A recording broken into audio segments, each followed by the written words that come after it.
the Sidebar Cantina, the podcast where we talk about Star Wars, pop culture, strange facts about white people, or whatever the fuck we feel like talking about. I'll get it. I'm Mr. Jason Roscoe, and with me here each and every single week, stuffing his face full of sandwich. Is it really a sandwich if there's no bread? I guess, I mean, yeah, it could still be a sandwich. Like, is bread in the definition of sandwich? Yes. But do you remember when KFC did the sandwiches where the bun was 2 fried pieces of chicken? Mm-hmm. That was not a sandwich. But they called it a sandwich. Well, they can call it whatever they want. You need bread for a sandwich. Anyway, with me each and every single week, Dave Martin. Hello, Dave. Hello, Jason. How are you? Chewing. Yeah. So, Dave got here a little later than normal. He was out golfing, apparently. So, I was indeed. Yeah. What do you mean a sandwich rarely involves bread? Who said that? Stone bleeds. I don't know. I don't. And you know what? I can't even. I can't even with you. I don't. I can't. No. Nope. Not even. No. All right. So anyway, so what are we talking about today, Dave?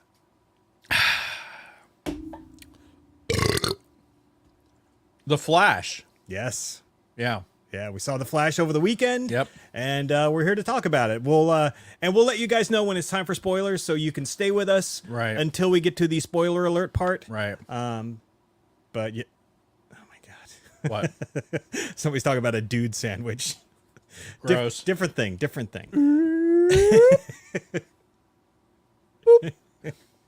So anyway, what were we talking about? Dude sandwiches, apparently. No. Oh, The Flash. Yes, we're talking about The Flash today. Yeah. And we'll let you know when The Flash spoiler could time. be a dude sandwich. Yeah. So, quick thing I wanted to talk about. We're recording this on Juneteenth. So I thought it'd be a great time to talk about some weird facts about white people that I learned today. So okay, now I'm making the association. Okay, I got it. So I got you. I'm friends with this girl that I work with. She's actually from Trinidad. Okay. She's an island girl, and she's hilarious. She's a funny person. And we were talking today because she used to be in the Secret Service. And she was talking about Secret Service training, how they make you go to, or they pepper spray you. You have to like be pepper sprayed. And apparently white people are far more susceptible to pepper spray than other folks. Because she said she got pepper sprayed. She went through, she kind of cleaned herself off, and then she had to go back and like help the white people get through the line and get cleaned up. It was pretty funny. Interesting. Yeah, it's our pasty skin, I guess. We're too sensitive. Skin should have nothing to do with it. I have no idea, but that's what she said. So, I mean, I'm taking it as a fact. I mean, yeah, I have no information at all to refute this information. So yeah, so if a white guy's trying to rape you, pepper spray. Yeah. So that's that. Is there other white people facts? No, that's it. That's the only one I was going to bring up. That's the only one? Yeah, just because it came up. Like you can't introduce a segment and only have one random white people fact. Well, I thought it was pretty funny, actually. It is funny. I'm not going to lie. Yeah. It is funny. Mm-hmm. However, if we're going to have a segment, we need to have more than one random white people fact. Yeah, well, I mean, we've got all kinds of quirks. We do about us, and we definitely need people that aren't white to be able to tell us tell us what they are. Yeah, because I don't know what the fucking Yeah, I'm sure somebody can tell me all the fucking weird white people shit that we do. Mm-hmm. All right. Well, what's our next segment? Okay. Oh, before we get to our main topic or anything else, we have some business to get to. So should we talk about Patreon? You talk about Patreon? All right. Well, and I'm going to finish this meat. All right. The sandwich? Not a sandwich. All right. We'd like to give a huge shout out to all of our current patrons: Carly Vickers, Catherine Rennick, Dragon Buddy, David Schmuck, Frederick Martin, Steve Long, Shotgun Mark, Chantal from Pop My Culture, Nicholas Schaefer, Wally Frogmore, Janine Vickers, my wonderful mother-in-law, Patricia Goodstein, Nick from Swede Studios, Scott and Kim from the Use and Abuse podcast, Frank Kalevich, Kristen Roscom, Don Solsky, Lord Helmet Fire, Ivo G, and our newest patrons, The Orange and Fetch Show. Woo-hoo. If you'd like to consider becoming a supporter, you can find us at patreon.com/the Sidebar Cantina. Thank you again to all of our listeners and supporters. You are the reason why we do this. That was a very Roscoe P. Coltrane. You like that? Yeah. Very good. All right, and back to you, Dave. I'm chewing. Oh. I did the best I could, all right? I ran interference as long as I could. And I love that the air conditioning is still on, but should we really still have it on? Yeah, I don't know. Do you guys hear the air conditioner in the back? They never do. All right. Well, all right, I'll turn it off just so it doesn't mess up the audio. All right. Air conditioner's off. Hey! Hey! Yeah. You're going to have to move Mini Vader, though. You couldn't have done that before? No. No, that's his spot. Right. All right, For the record, you all right? I'm trying to chew, and I'm trying to make a point and chew. He's eating a sandwich. Or It's not a sandwich. It's just meat. It's, with well, provolone he took, cheese. he took the bread off of a hoagie. Then it's not a sandwich. Exactly. All right, so anyway, do you have something to talk about, Dave? Just a reminder, mark your headlines. No. That's up there. Just a reminder, mark your calendars for the Sidebar Family Celebration, bitches, being held on Saturday, August 19th. There's going to be live streams, Sabak, Magic the Gathering, apparently. Yeah, that was added this week. And so much more. RSVP Luna Girl at the Sidebar Cantina on Instagram or at Sidebar Cantina on Twitter to let us know if you're interested in joining us for the festivities. And stay tuned for details. Yeah, I'm also going to see if I can get the Star Wars Escape Room game while we're there as well. Nice. We've got some other Star Wars based board games that I have yet to bust open. So, Yes. And we're gonna there will be a Star Wars roundtable for sure. Oh, yeah, with yeah. the podcasters that are going to be there, and all of it. We plan on live streaming the whole day. It's gonna be great. which, by the way, this all came about because we're approaching our 300th episode. Yes. Which obviously it's not going to fall on our 300th, but I do want to remind you that this is our 298th episode. Fucking insane. We are 2 away from our 300th. Insanity. Indeed.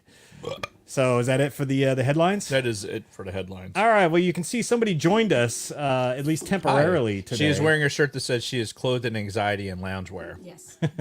Which is accurate. I'm sure Dave can relate too. All right. So hold on. Let me get to. You gotta. I'm in my golf shirt. I don't like this. I'm in my golf God, attire. They have to hear you. Oh my god. Why are you putting it in her face like that? Isn't that? Never mind. No, not with me in the room. For God's sakes, have some decency. All right. I'm right in the center. Like I'm like split into two. Yes, you can. All right. On Dave's side. Oh, there we go. See, There now you you go. sound perfect. Yeah. Okay. So why are you here? I am here to give my husband his last Father's Day present. Hooray! Yeah. Yes.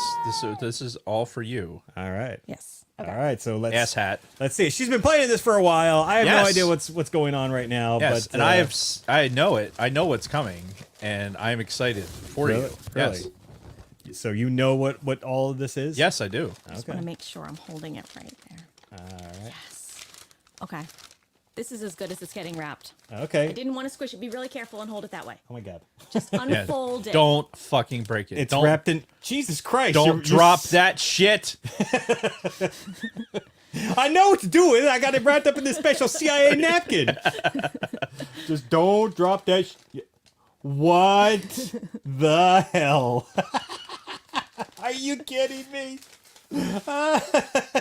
What the fuck?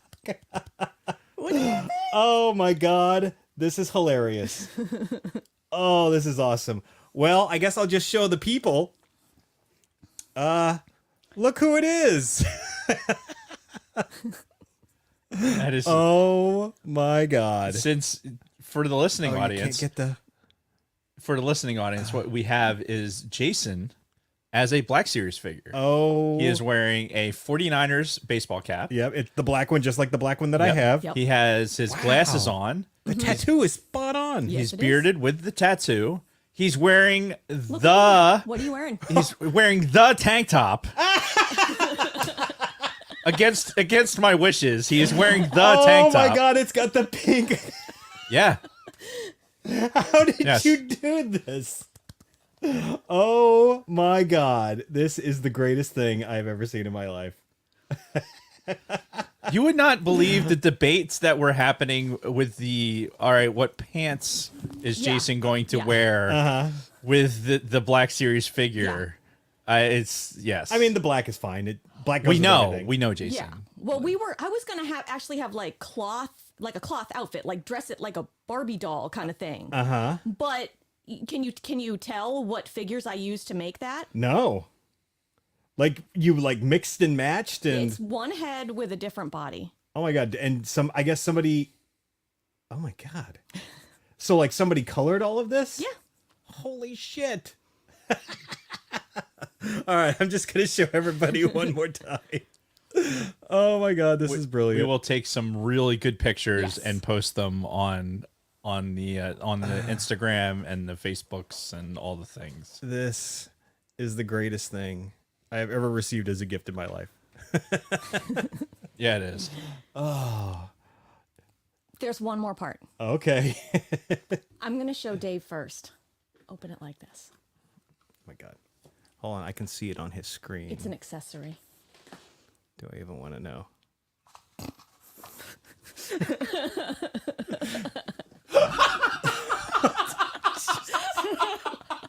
I'm scared now. Oh my God.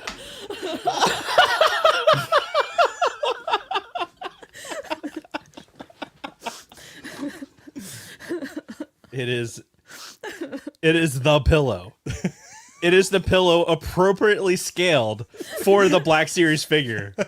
It is the Jason Rose design, which you can own to your scale if you go to tpublic.com. You can have him hold it. Unbelievable. Yeah, hold it under his arm or something. Oh my God. This is. That is fucking phenomenal. That is absolutely. It came out so good. It came out so goddamn Thank good. you. Yes. I'm so glad we waited. Yeah. I'm so glad you waited. Unbelievable. That is great. Thank you so much. You're welcome. We need it. Like it needs a special display too. Yeah. Oh God, yes. Yeah, it does. Yeah, It needs. He's gonna have to go somewhere front and center. Yeah. I tried actually to get a box like with real box art, but I wouldn't have had the that's plastic. one of the reasons I wanted. I like put this aside. I was hoping you'd pick up on that. Oh, sorry. Well, it's so tough because I'm like, I'm saving this box. Look at the camera. I'm saving this box. I did not catch that. But yeah, there was obviously no perfect plastic, mold that fits that. Sure. So, Wow. so I'm speechless. I am truly speechless. I'm glad That's you phenomenal. like it. Thank you so much. You're welcome. Oh. Now I feel bad. I don't even remember what I got her for Mother's Day. You got me 2 purses and you took me out to dinner. All right. Yes, I did that. And they weren't cheap purses from what I they- recall. no, I got 2 really expensive purses. Yeah, All right. See. So good job. Yeah, it all works out. it does. All right. Well, thank you again. All right. Bye-bye. Bye. It's awesome. Put Mini Vader back. Oh my god. That might sound a little weird. Put Mini Vader back. No. For the listening audience, the last few minutes. But No, there will be pictures for sure. oh my god. There's going to be pictures. Thank was you. awesome. Oh, thank you. I'm so glad. Oh my god. That's unbelievable. And with the pillow, with the fucking pillow too. That is that is fucking awesome. Oh wow. I mean, how can we top that? Nothing. At this point? Yeah, like game over. Yeah. It's fucking. Yeah, we might as well just stop the show. Shit. Oh, there he is. Get it. Oh. What was that? Well. Shit. There was a lot of stuff over here. All right. Anyway, so yeah, I guess we ready to get into our weeks. Yeah. Okay, well, as you all know, yesterday was Father's Day. Yes. And that wasn't what you just saw here live on the show was not the only thing that I got for Father's Day. So I got even more Father's Day stuff. But first, I'm going to talk about the one addition to Do it. The sacred Jedi. To do it. that I picked up that wasn't part of Father's Day. And this was on clearance on Entertainment Earth. It was like $7. So I'm like, fuck it, I'll get it. It's the I think they call these the credit collection, and it's Grief Karga said you're the best in the business. Yes, Grief Karga, Apollo Creed. All right. Now here's the thing. Here's the thing about these credit collections that I find kind of annoying. It looks like they just take the fucking because I have one other one of Mando himself. Right. And it's like they take the fucking figure and then they just like lightly dust it with like rainbow colored paint and like here's a new Black Series figure because they've got a few of these now. They've got one for the Armorer and it's like what are you doing? Like this actually looks like a normal figure. But if you look at like Mando and the Armorer and some of the other ones they do, they look fucking weird. It's like what are you doing? Maybe it looks normal if you take it out of the package. I guess. But well no, hold on. I'm gonna show you. Just while we're talking about it. Fuck. Yeah, look at that. It's like they spray painted him or something. Oh yeah, what the fuck? Yeah, and most of them are like that. Again, Yeah, he's got like fucking Sabine type graffiti coloring. yeah. So Even his cape is right. a different color. Yeah, and I'm like, why? What is the purpose of this? Because you bought it. It's Fuck, I did. you fell for the fucking trap, Jason. Yeah, look in a mirror. That's why they did it. Yes. All right, so now we're going to talk about a Black Series figure that I got for Father's Day. That's not the replica Jason, which is, I still cannot believe this. You shouldn't. You should fucking just stare at that thing for a while because it's pretty fucking epic. Wait a minute. Oh, fuck. There was another one that I bought that that was not part of Father's Day. Okay, this one's not part of Father's Day either. I bought this like 2 or 3 weeks ago, and it was like slow to come in. But this is from Jedi Fallen Order, the Electrostaff Purge Trooper. Ooh. I love these Purge Troopers. These Yeah. fucking all black fucking badass looking trooper guys. I love killing these guys. Yeah. This was one of the fucking points in Jedi Fallen Order that I got stuck on. It was like you fall into this like pit where there's like 3 of them right there and they beat the fuck out of you every time. Yeah. That was one of the times I threw the controller. I'm like, fuck it, I'm done. Well, you know what the trick is? You have to stop trying to like block and just dodge. Like stop trying to block. Just don't even bother. Just dodge. Just keep dodging. Run away. All right, so now we're into the Father's Day gift. All right. So, this one is I believe it's a Hasbro Pulse exclusive. As you can see, the cover is wow. from Revenge of the Jedi. Wow. Now, this of course says that it's the plastic-free packaging on here, but Mother of fucks. if they're going to do this, all of them need to have this feature, which is ta-da! It is the Red Vader from the Revenge of the Sith poster. Huh. It's like Darth Vader, but he's got like these sprinkles of red, like in the theme of the poster. You know how the poster like Right. makes him look like he's kind of like got these red highlights on him. But yeah, it's the Revenge of the Sith Darth Vader, or Revenge of the Jedi Darth Vader. Fuck.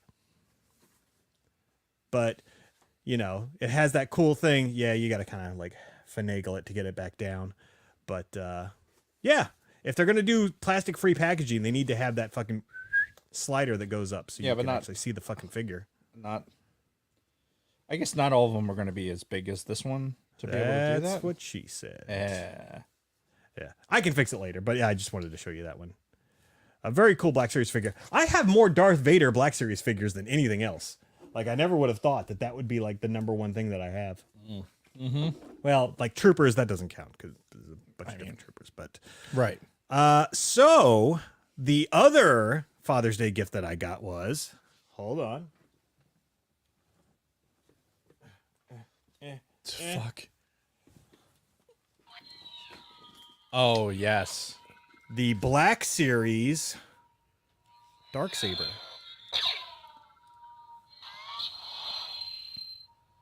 Pretty cool, huh? It's such a unique sound. It looks great on the fucking screen, too. Yeah, You see I know. that? You should feel it. Whoa! Yeah, it's got a nice feel to it, huh? Jesus, that's heavy. It is.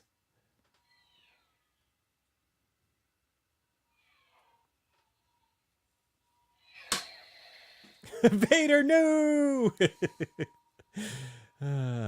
Yeah, it's fucking awesome. It's Yeah. that's I was playing with it all weekend or all Sunday. Yeah, so that if you hold it down, it's like you're pressing it up against something, oh, okay. and then the black button is how to retract it. Oh, there it is. You gotta hold it down. Wow. Yeah. How does it recharge? The bottom unscrews and it just plugs in. It like has a battery that you charge. Damn, it's heavy. Yeah. I was not expecting it to be that heavy. Yeah. Damn, One more time. That's fucking. That's way more substantial than I thought it was going to be. That's pretty awesome. Yes. It's a shame it's broken and probably never to be seen again. I hope they bring it back because that'd be fucked. If they just like completely shit can the whole idea of the Darksaber. Gone. Yeah. So anyway, thank you to my lovely wife Kristen, who I love very much, for all of these amazing Father's Day gifts. Yeah, no shit. Yeah, and really, there's no way to top that. No, there isn't. Yeah, but she like prides herself on her gift giving abilities, and she nails it home every time. Yeah. So, not much more to say. So anyway, for the rest of my week, speaking of Kristen, she surprised me last week when she came up to me and was like, "I want to get caught up on Ahsoka stuff before the actual Ahsoka show." Right. I'm like, "Oh, really?" So, there's a very popular image going around that I think it was like Dave Filoni's picks for what you should watch in preparation for Ahsoka. Right. It's like several episodes of Clone War. It's first the Tales of the Jedi, episodes of the Clone Wars, episodes of Rebels, the Ahsoka book, and like the 2 episodes of Mandalorian or whatever that she was in. So we're doing it. We're going through those. We've already watched the 2 episodes of Tales of the Jedi and 2 episodes of Clone Wars. And you know what? Like going back and rewatching the Clone Wars, like granted, I know that the ones that he's going to pick are going to be some of the better episodes, Right. But fuck, I'm watching it and I'm like, yeah, this was really good, you know, and maybe I should go back and watch all the episodes that I, skipped over. I mean, obviously, we're cherry picking episodes. Sure. So Because we do recall that there were some stinkers in Clone Wars, yes, but also it's like it's been so long since we've watched those. We only watched them the one time. I wouldn't mind going back just personally and kind of. Gummy bear. Oh no, thank you. Sorry, I'm starving. Yeah, no, that's fine. Yeah, he expended a lot of energy on the golf course. I did.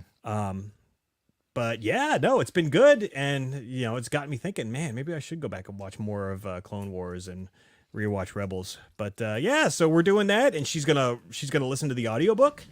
So The Ahsoka one. Yeah. Nice. So it's good. She's like serious about getting caught up and being ready for when Ahsoka comes out, because Kristen never cared about any of the animated stuff ever. So I was expecting or not expecting her to want to do this all of a sudden. So Yeah, it's good. that's awesome. Yep. And the last thing I have for my week is I am committed. As you were offering me gummy bears, I am committed to getting back into shape. Since I retired from the military a year ago, I kind of stopped giving a fuck. I just ate whatever I wanted. I stopped exercising for the most part. And, it started to show. So I've been, for about the last 2 weeks, I've been like slowly getting myself back up. I've been running, been going for long walks in the evenings, going back to the gym starting this Friday with my youngest son, Ben, who is like determined to get buff this summer. So Nice. I'm going to go with him and help him do that. But yeah, I'm determined to get back into shape because I weighed myself about a week and a half ago, and it was the most I'd ever weighed in my life. And I'm like, okay, we gotta fix this because, it's not like I'm bulking or anything, and it's muscle weight. It's all belly weight. So Oh, I know exactly how that goes. It got to a point where I had to start buying new clothes because my old clothes were getting too tight. So I'm like, okay, it's time to fix this. Here you go. So that's that. That's my week, and I'll keep people updated as I hopefully lose more and more weight Very good. over time. Very good. All right, and back to you, Dave. So,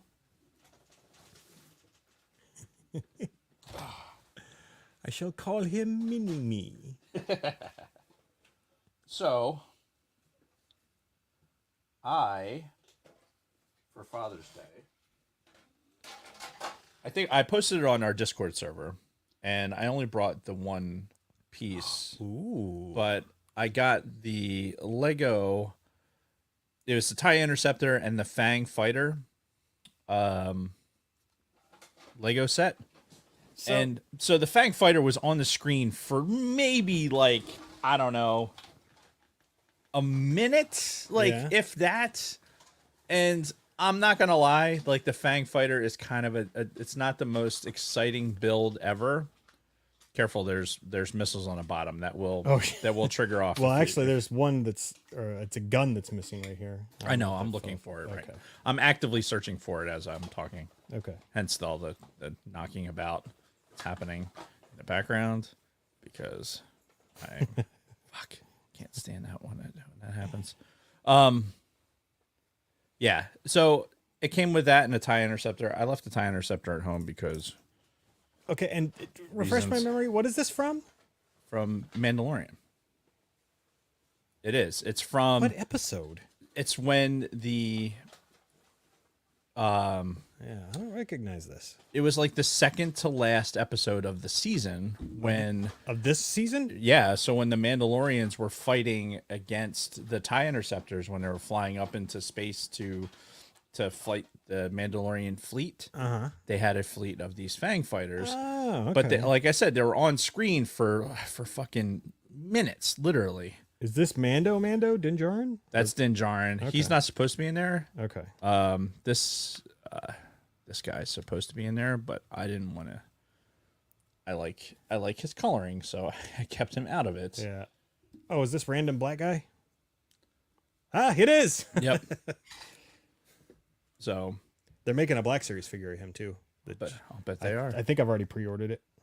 So the Fang Fighter is going to add its distinctiveness to the collection here. Excellent. Put it alongside or somewhere near the Naboo Starfighter. Yeah. Where did this piece come from? Shit. I hate that. Where were you? Where were you? Where were the other trucks going? It was up here, which means there's another piece missing. Fuck. All right. I'll fix that later. We'll fix it in post. Yes, we will. Anyway, so there was that. I got that for Father's Day, which was fucking sweet. Because my wife, who I love the her. head comes off. Yeah. And I just bicked my head yesterday too. Yeah. That's so funny. It's fucking perfect. That's thank God you got your hair cut. Otherwise it wouldn't look right. I know, right? So yeah, the fucking Kathy wanted to get me a Lego set for Father's Day. And so I know she reached out to you and it's like, hey, she wanted to get the N1 Starfighter. Right. And Jason's like, he already has that. Yeah. I'm like, it's in the studio right now. Yeah. It's right there.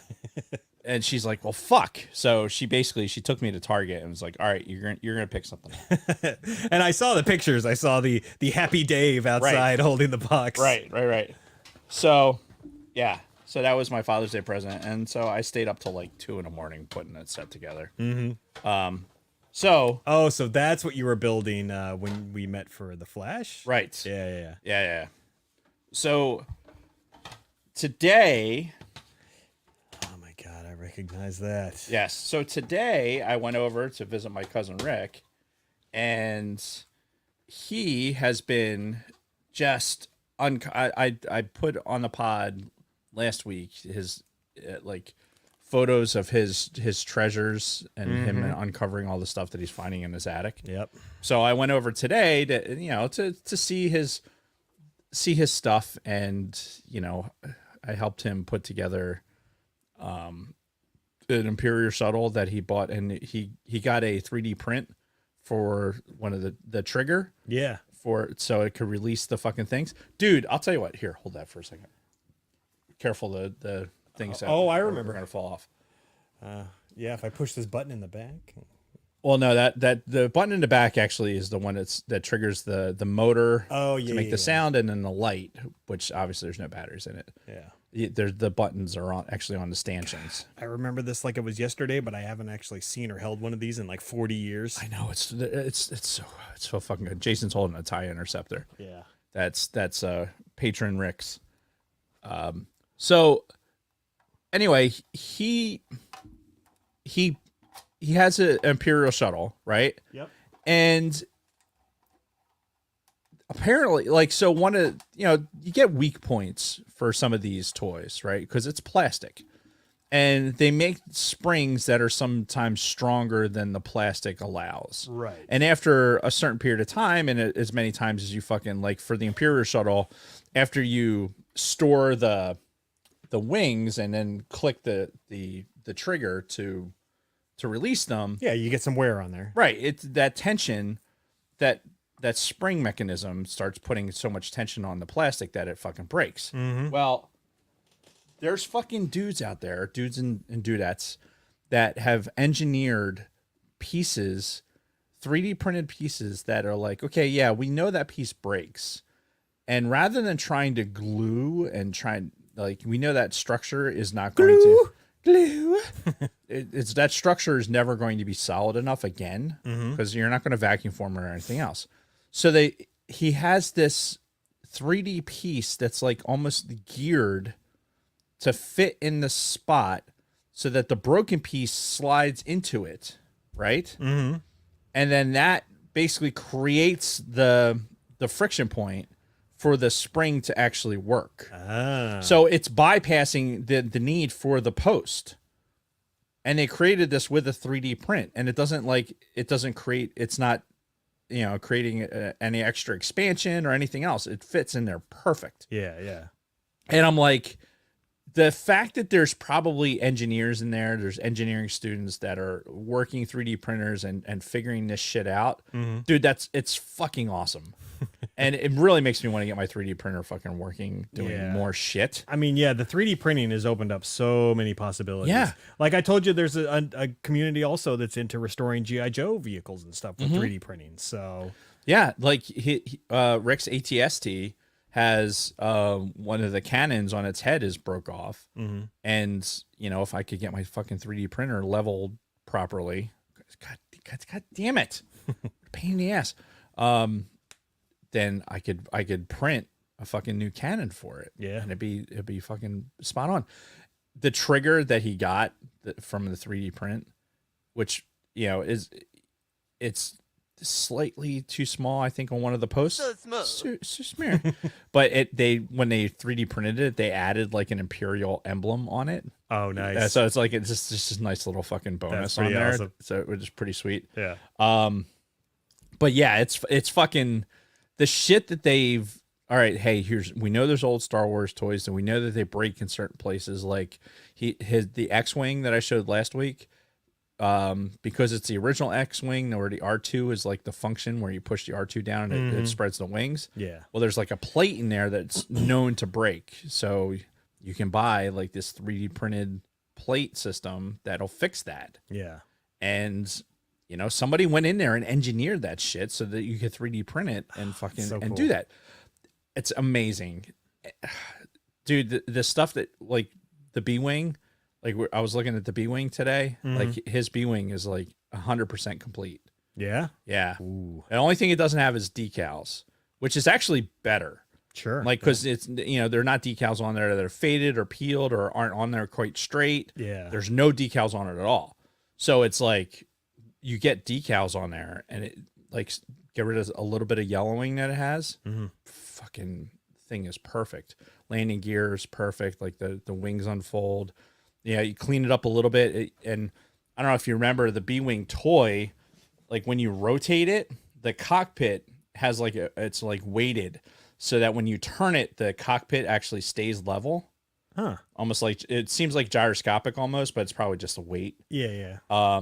So yeah, when you're turning it, the cockpit stays like this, and the canopy's on it and everything, dude. It was the toy was so fucking huge though. I don't know if you remember like the Millennium Falcon, the original Falcon toy. Yep. Right. Which I had. Me too. But it was the original one was only probably about this big today, right? Today's size. Yeah. It was about yeah. yay big. Yeah. And then the one I had like for here in the studio, Yeah, the big one. the giant one, that was from like 99 or something. Mm-hmm. Like that one was it was a larger scale. Sure. The B-Wing, the fucking Imperial shuttle, the circa 1980s ones, they're fucking monsters, dude. Even by our like today's standard, like looking at it, the fucking Imperial shuttle's like this fucking big. God damn. It's huge. Yeah. Like I can't imagine. Like I remember it being a big toy when I was a kid. Even looking at it today, I'm like, holy shit, this thing is a fucking monster. I don't think I ever knew anyone that had that. Oh, dude, Ricky had it. We played the shit out of it. Yeah, it was fucking that and the fucking B-Wing were huge toys. Yeah.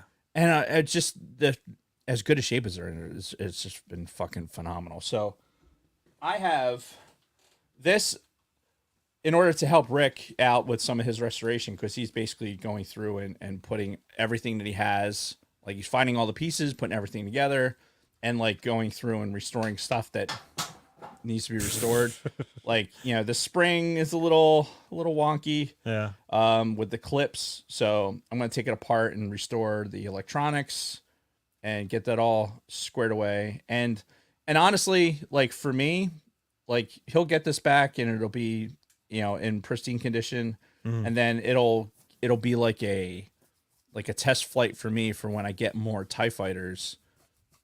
If I find more of them, I can go through and do the restoration on them. Like the old school ones, the originals? Yeah, Nice. the OG ones. Because right now I have the circa 1995 ones, but they don't have the electronics in them. Right. They're just static. So do you think you could actually get the electronics in that working again, like with the sound and everything? Yeah. He so at home he has the TIE Advanced, where the motor works. Apparently the motor is just like it's just a regular motor that rubs against a piece of plastic that makes that sound. Huh.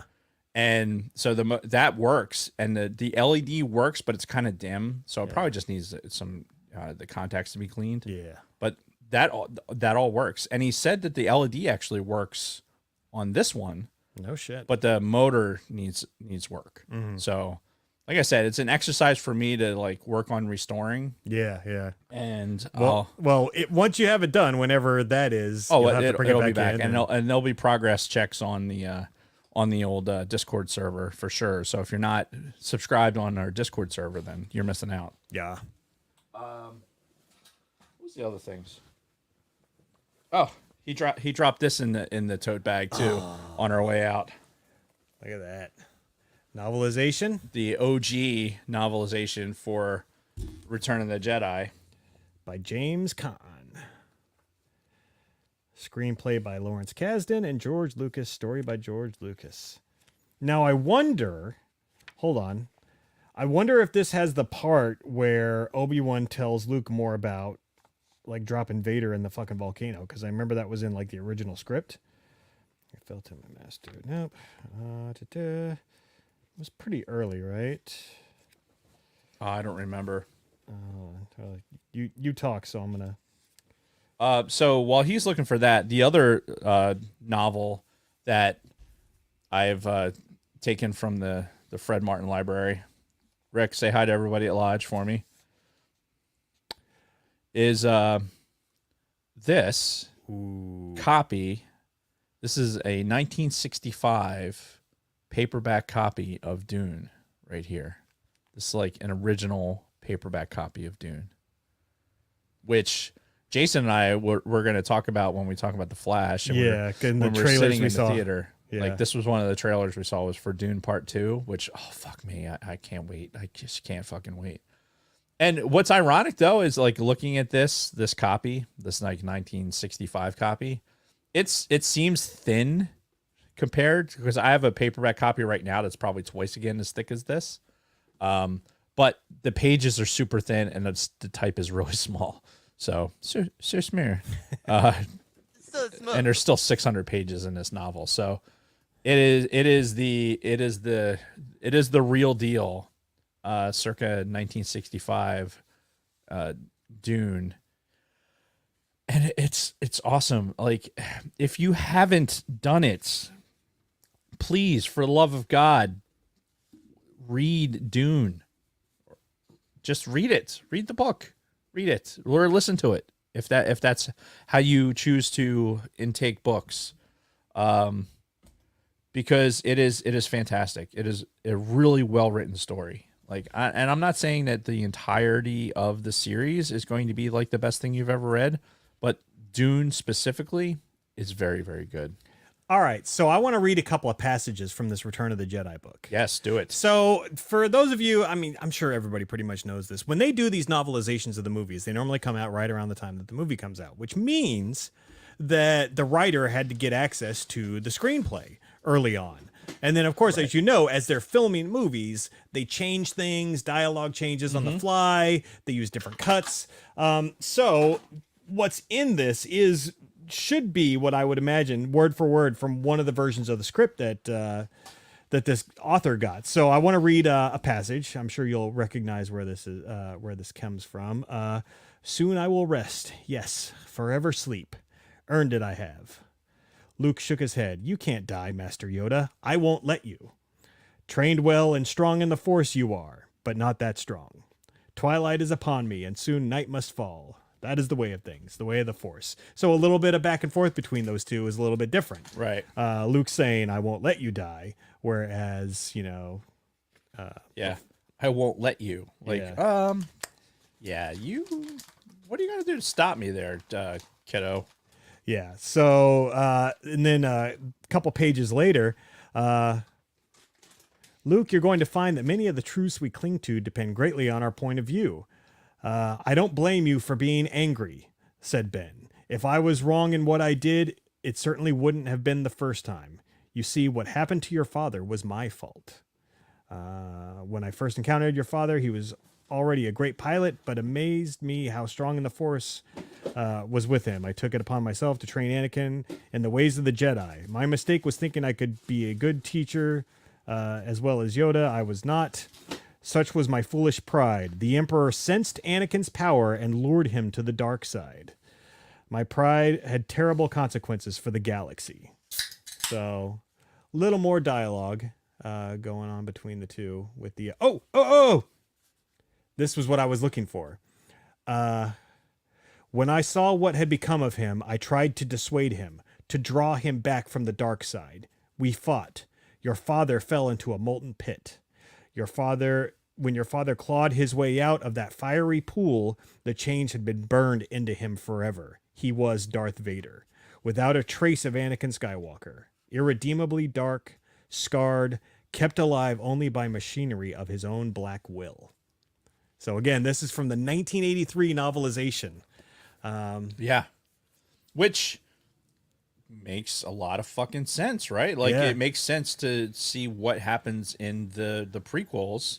Yeah. For the fight sequence. Yeah, and George stuck true to that. To that telling of what happened. And it's, Rick and I were having a conversation about the prequels the other night, and it was, his thing is, the prequels have some irredeemable things. Like the prequels for him are basically that is the hard stop. Like he doesn't have the heartache against the sequel trilogy because the prequels were his thing. So my question for you is, has he gotten into a lot of the other expanded material, the novels and all that? Because we've talked about, the extra stuff that they've done have made the prequels better in my eyes. Yeah, I think it's still excuse me, it still comes down to, I think, some choices that were made. Yeah. But regardless of that, excuse me,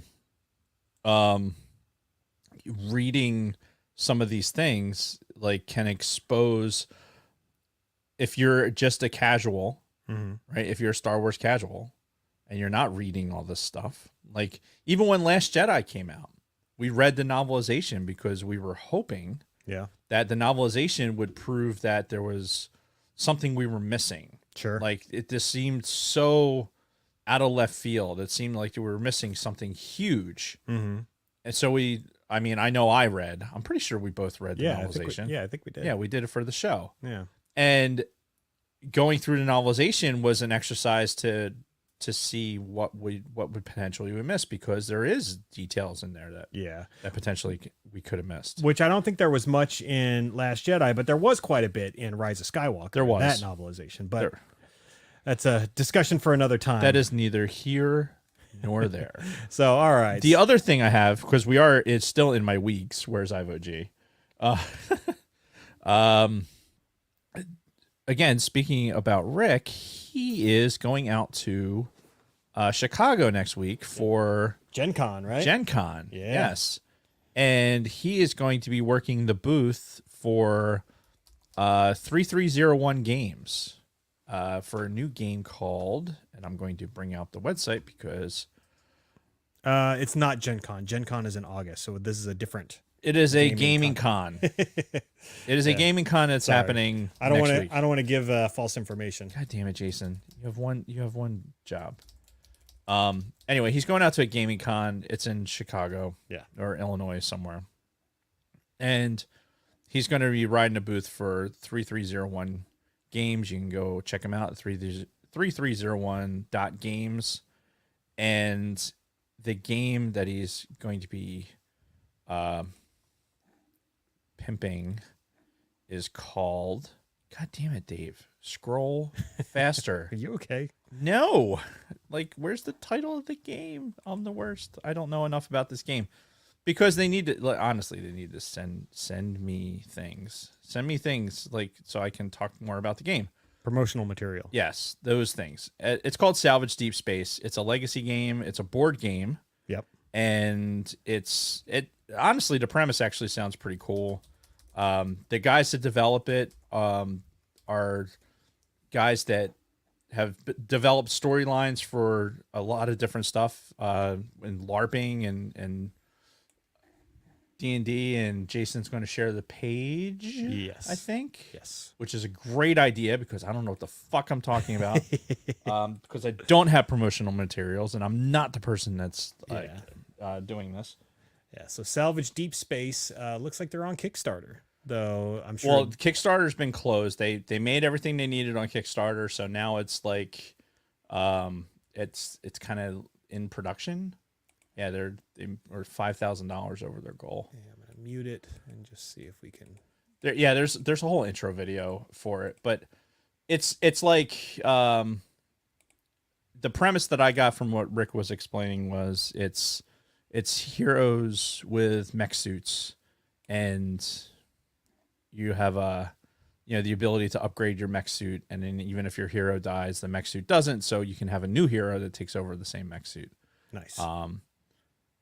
And did you mention he is in the game? His face is in the game. Yeah. So one of our patrons is a part of this thing, and I know I've met at least one of the guys that has been working this. The guy if you're watching this right now, he's the guy on the left. But yeah, so he's going to be out there. I gave him all the business cards that I had, and all the stickers, and the JLo's or the Hennifer stickers that I had on me. So people are going up to their booth and they're looking at it and they're like, "What the fuck? Fuck is this?" Yeah. So I don't know. You could put them in the bathrooms or whatever. Yeah. Tag shit with it. But yeah, if you're look, I know there's gamers out there, and this is a legacy board game, and it's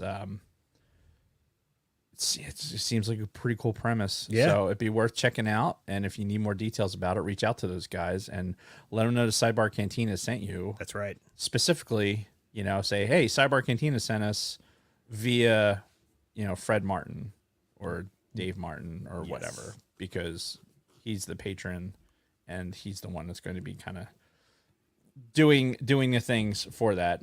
And I'm hoping to hear back from those guys and potentially give me a read that I could do to fucking explain your fucking game better. And because I think there's a bunch of people out that would be interested in doing some of this. Hell, I'm one of them. Yeah, We're a board game family, so there you go.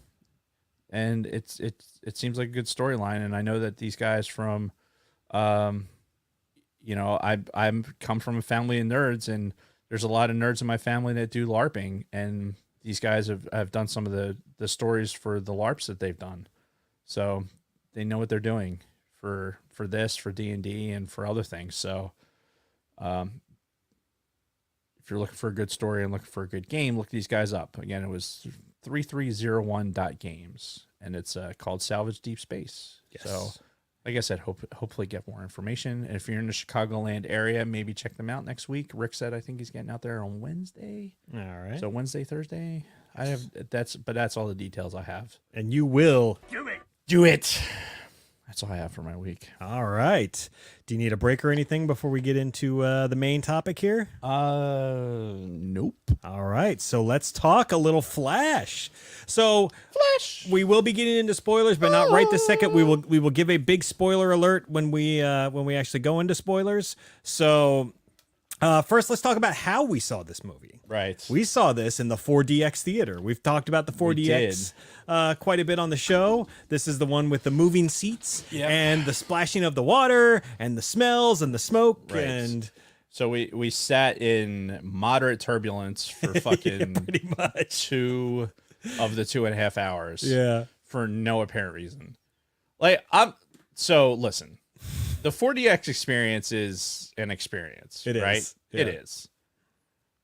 Did I need the 4DX experience for this movie? Yeah. I think that if you go and see this in IMAX, I think you're going to get just as much out of it Oh, that's true. Yeah. than you would if you were doing the 4DX. I mean, 4DX is fun. Like if it's the first time you're doing 4DX, Yeah. but Which we could tell some people behind us. It was their first time. Yeah, there was like the first times those seats went like. Yeah, there was a lot. I think most of the theater was their first time in those seats. Yeah. But yeah,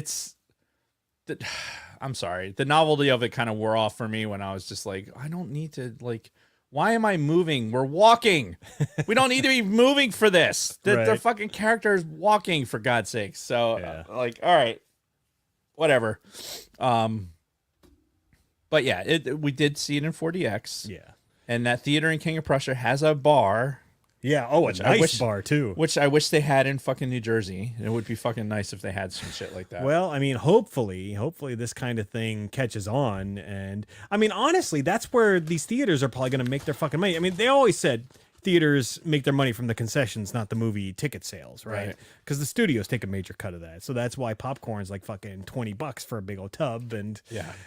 for something you can make for $1 at home. Yeah. But, if they start including bars like this, because picture it like you go in and you're looking at a normal concession stand, right? After you go in through the main gates, everything's all fine. But then on the opposite side of that, facing in the other direction, like back to back with it, is a fucking crazy bar. It almost looks like it's something out of Star Wars, It's like fucking neon lights and just all kinds of shit. And it's like, fuck, man. And they probably charge a lot for drinks.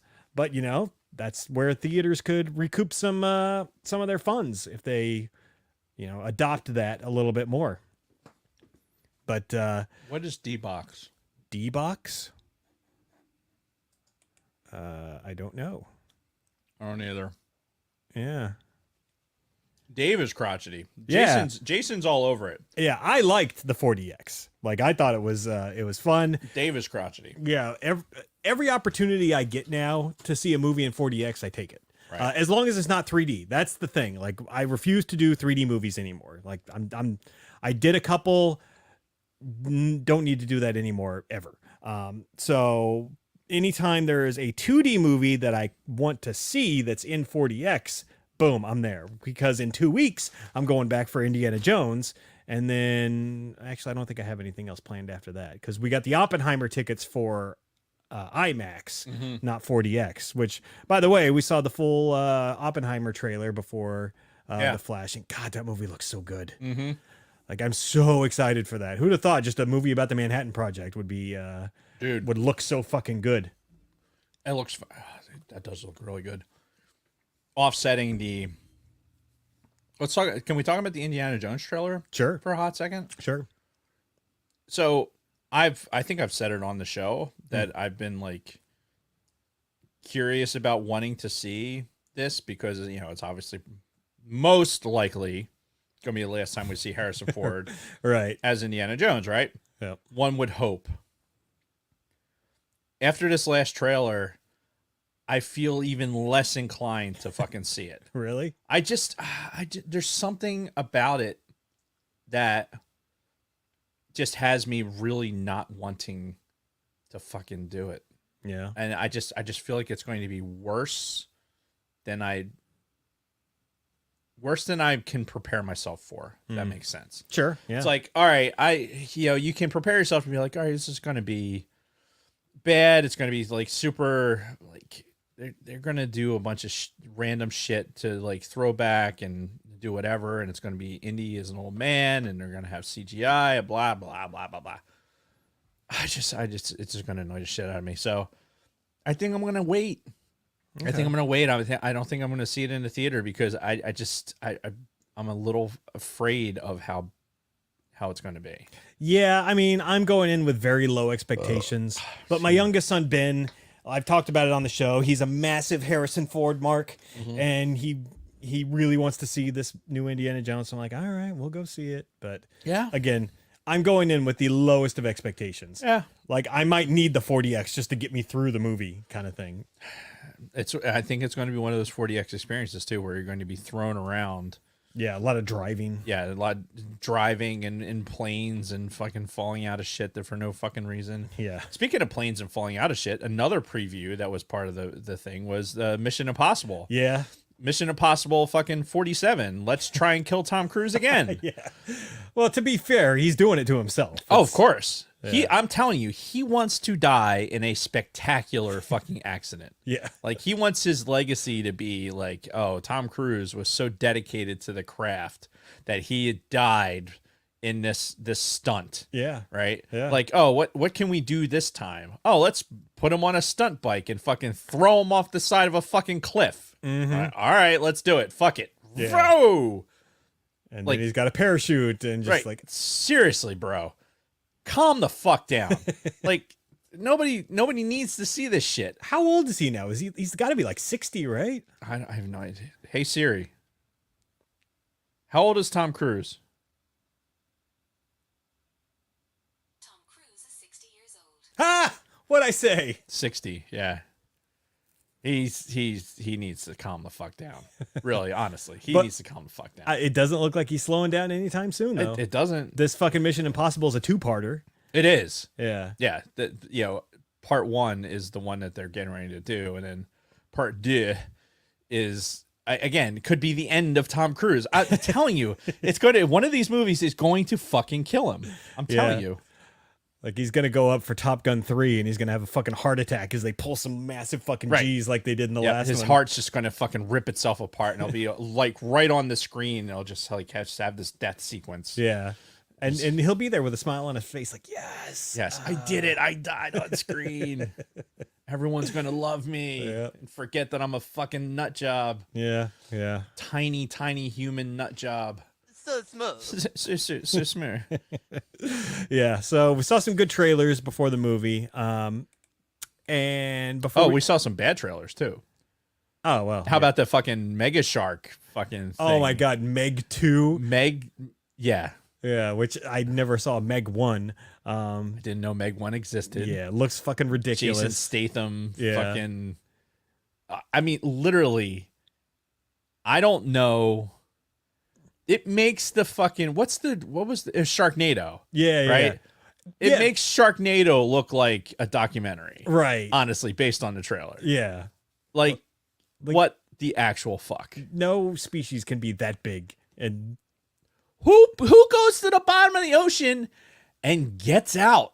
Like, oh, hey, we think there's something down there. uh-huh. Let's get out of this vehicle that's on the bottom of the Marianas Trench. Yeah. Do you know how And walk around. Why? well the pressure would destroy you. You'd be obliterated. Obviously, they have special suits, right? And in their special suits, what are you gaining? What tactical advantage are you gaining by getting out of your fucking vessel Yeah. at the bottom of the fucking Marianas Trench? None. Zero. It just makes you lunch. Yeah. That's what it makes you. Like, it's the dumbest. It may be the dumbest thing I've seen on the screen in a long time. Yeah. And I was just like, I am now dumber for seeing this. They spent money on making this movie. Mm-hmm. They paid actors to pretend like there's a giant shark coming to fucking get them. And then Jason Statham has to pretend like he's punching a shark in the face. And that makes a difference. Like, shut up. Yeah, the shark that weighs like 5,000 pounds. Right, a giant least. mega shark that came out like the preview starts with the like, oh, there's some seismographic things that are happening. Things are coming out of the fucking ocean in the bottom of the deepest part of the ocean. Mm-hmm. All right, so you're gonna go down there and look. Like, that makes sense. Yeah. Like, you should totally do that. Like, let's just send people down there to look. Yeah. We could send remote things down there to take pictures, or we could send people, and we're gonna send people and then let them get out of the structure, Which again, and then fucking walk around. possible. It's No, not it's possible. not. It is not possible. There's so much pressure down there. I don't care how good your fucking suit is. You'd just be like no, nothing. squashed like bug. Oh yeah, there's so much wrong. So much wrong. I watched that and it was like, I wish I had to go to the bathroom right now so I did not have to watch this fucking preview. Yeah. Anyway, So cocaine bears, squirrel monkeys, yeah, all of it. I'm fine with all of that compared to this fucking ridiculous shark bullshit. yeah. Anyway, So do we want to talk a little this or that? yeah, apparently. Yeah. So our social media director Luna Girl did a poll on Instagram yesterday. Yes, a poll, and It's been a while it has been a while. And since she's done a poll, since you've done a poll. okay. So anyway, yeah, we're gonna run through this and start our discussion, and we're talking about different versions of superheroes because the Flash dealt with a lot of multiverse. Are you okay? I'm fine. The Flash dealt with a lot of multiple versions of superheroes, so we're just gonna go down the list. And first of all, Spoiler alert, jeez. who was the better Supergirl? Sasha Calle from The Flash or Melissa Benoist? I guess she's from the Supergirl TV show. The blonde. Never actually seen the show, but Well, considering that I had never seen the show and I've just seen The Flash, and we agreed that it's like Sasha Caliente, yeah. we're going with Sasha Caliente on this one. Yes, and I 100% agree. Yep. But it was actually very close. Sasha Caliente only won 53% to 47%, at least on Instagram. I could see how people would have loyalty to the television show. Yeah, because she's been around over for the several movie. seasons, whereas Sasha Calle is fairly new. But goddamn, she rocked that suit, and she made some movement happen. I'll just say that. Over on Twitter, it was a little bit different. Sasha Calle won 71% to 29%. Okay. So the better General Zod. This is actually a tough one for me. Michael Shannon, the new Zod, versus Terrence Stamp, the old Zod from the 80s Right. Superman movies. What'd you do? I think I went Michael Shannon only because he did do a damn good performance, but Terrence Stamp was pretty good too. I went with the old one. Okay. And 60% of the people were with you. It was Yeah. 60% to 40 in the advantage of Terrence Stamp. And listen, it's the new guy whose name is escaping me. Michael Shannon. Michael Shannon. I Yeah. know you said it like just a half a dozen times just now. He has the benefit of like really, really good CGI and Yes. like everything else. But I don't know. I just think that the acting genius, it was better with fucking, the Terrence old, Stamp. Yeah, Terrence yeah. Stamp. He really went all in. Yeah. Okay, and it was actually a dead heat on Twitter, 50% to 50%. Wow. So, okay, here's a good one. Your Batman of choice, Michael Keaton versus Ben Affleck, both Batmen we saw in The Flash. Please. Yeah. Please. I mean, Please. you would think it'd be a no-brainer for Michael Keaton. Please. And he did win, but it was 79% to 21%. So 21% of the people out there thought Ben Affleck was a better Batman, which, don't get me wrong, I actually don't dislike him as Batman, but like if you're putting him up against Keaton, there's no Fat question. Batman. I just He's not fat. He's muscular. He's beefy. I'm not fat. I'm festively plump. Look, again, we can have this fucking Batman debate with, the Batman rankings. Right. Oh, we should do that. But rank the Batman. But I for me, Affleck doesn't crack the top top three. Yeah. Yeah, I could see that. Just for me personally. I just because Batman versus Superman, for fuck's sake, come on. Why did you say that name? Yeah, it's Save Martha. yeah, it's. So over on So maybe it's not his fault. over on Twitter, it was a lot more decisive. Michael Keaton won 93%. 93 to 7. Your favorite Alfred, Michael Gough from the original Batman movies versus Jeremy Irons, who is the newer Alfred. Jeremy Irons does a good Alfred, but the OG, I think, is it's almost like the real life version of what Alfred would be in a cartoon. Oh, You know yeah. what I mean? Oh, yeah, he 100%. he's just the guy. Yeah. Right. He just like, oh, here's this older guy with he's Alfred to me. Though he did get a little silly when it came to Batman and Robin, but that's a whole other discussion in general. But yeah, no, I went with Michael Gough too. Yeah, good performance as Alfred, at least in the first two Batman movies. I mean, Jeremy Irons was fine, he's a great actor, but I think Jeremy Irons was too much a part of it. yeah, and he also comes off as like too young to be Alfred. I know he's getting kind of up there in age as well, but he just seems like too younger of a. I would say that an Michael Alfred. Caine is a better Alfred than Jeremy Irons.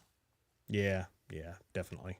And then on Twitter it was Michael Gough won 71% to 29%. So this is an interesting one. The best Flash, Ezra Miller, who we saw in The Flash, versus Grant Gustin, who is from the TV show Flash, which is apparently very popular.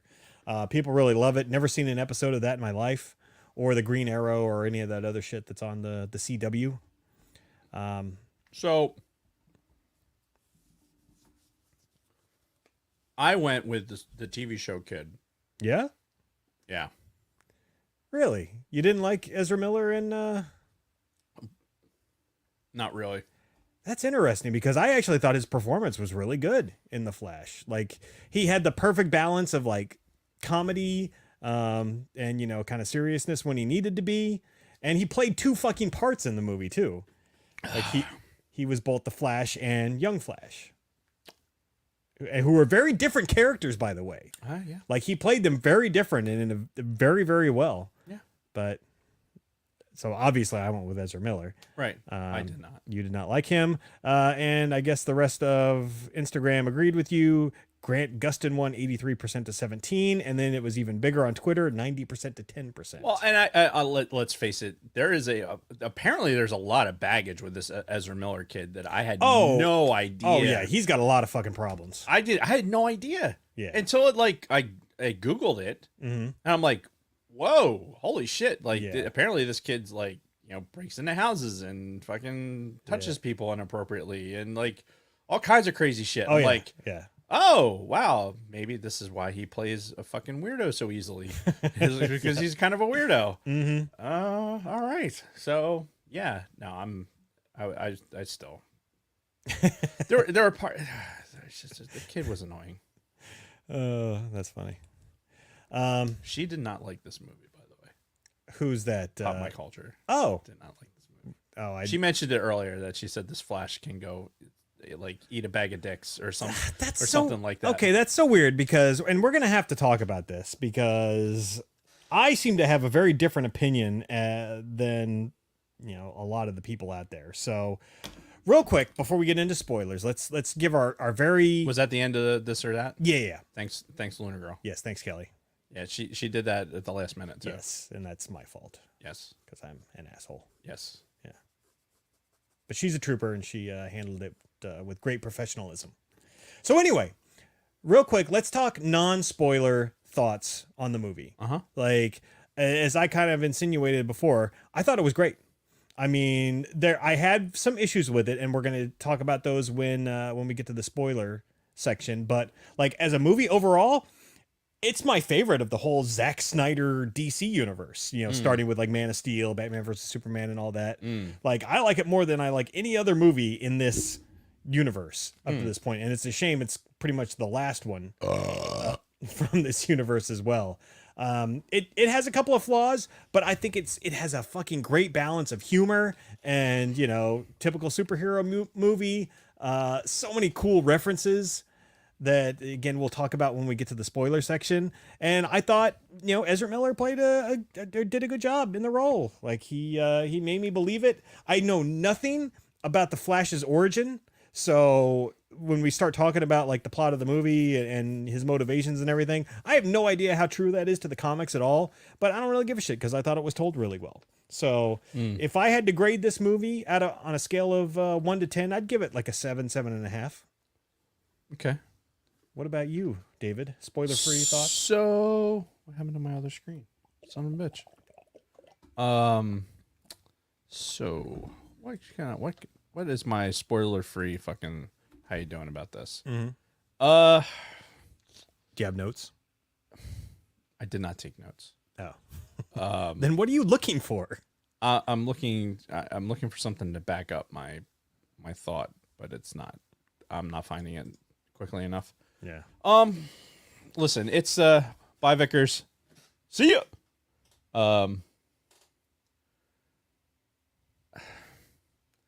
Initially, I was entertained. I went to the movies and I was entertained, which is the point of going to the movies, right? You would think. It wasn't like Batman versus Superman where I came out of it and I was just fucking annoyed at the fact that this is this tripe that I had to fucking sit through, and I wanted to murder you because you made me fucking go. I thought it was gonna be good. And this wasn't the case. Like, I was entertained. Yeah. And there were parts of it that I was entertained for. And honestly, like, the part that I really wanted to see with Michael Keaton as Batman paid off. Yeah. Like, I think that part of it paid off for me. Yep. But there were other parts of it that, because I'm not a superhero guy, I did not give a flying fuck about what was going on. And I really, there was a lot of supposition that I just didn't give a shit about either. Like,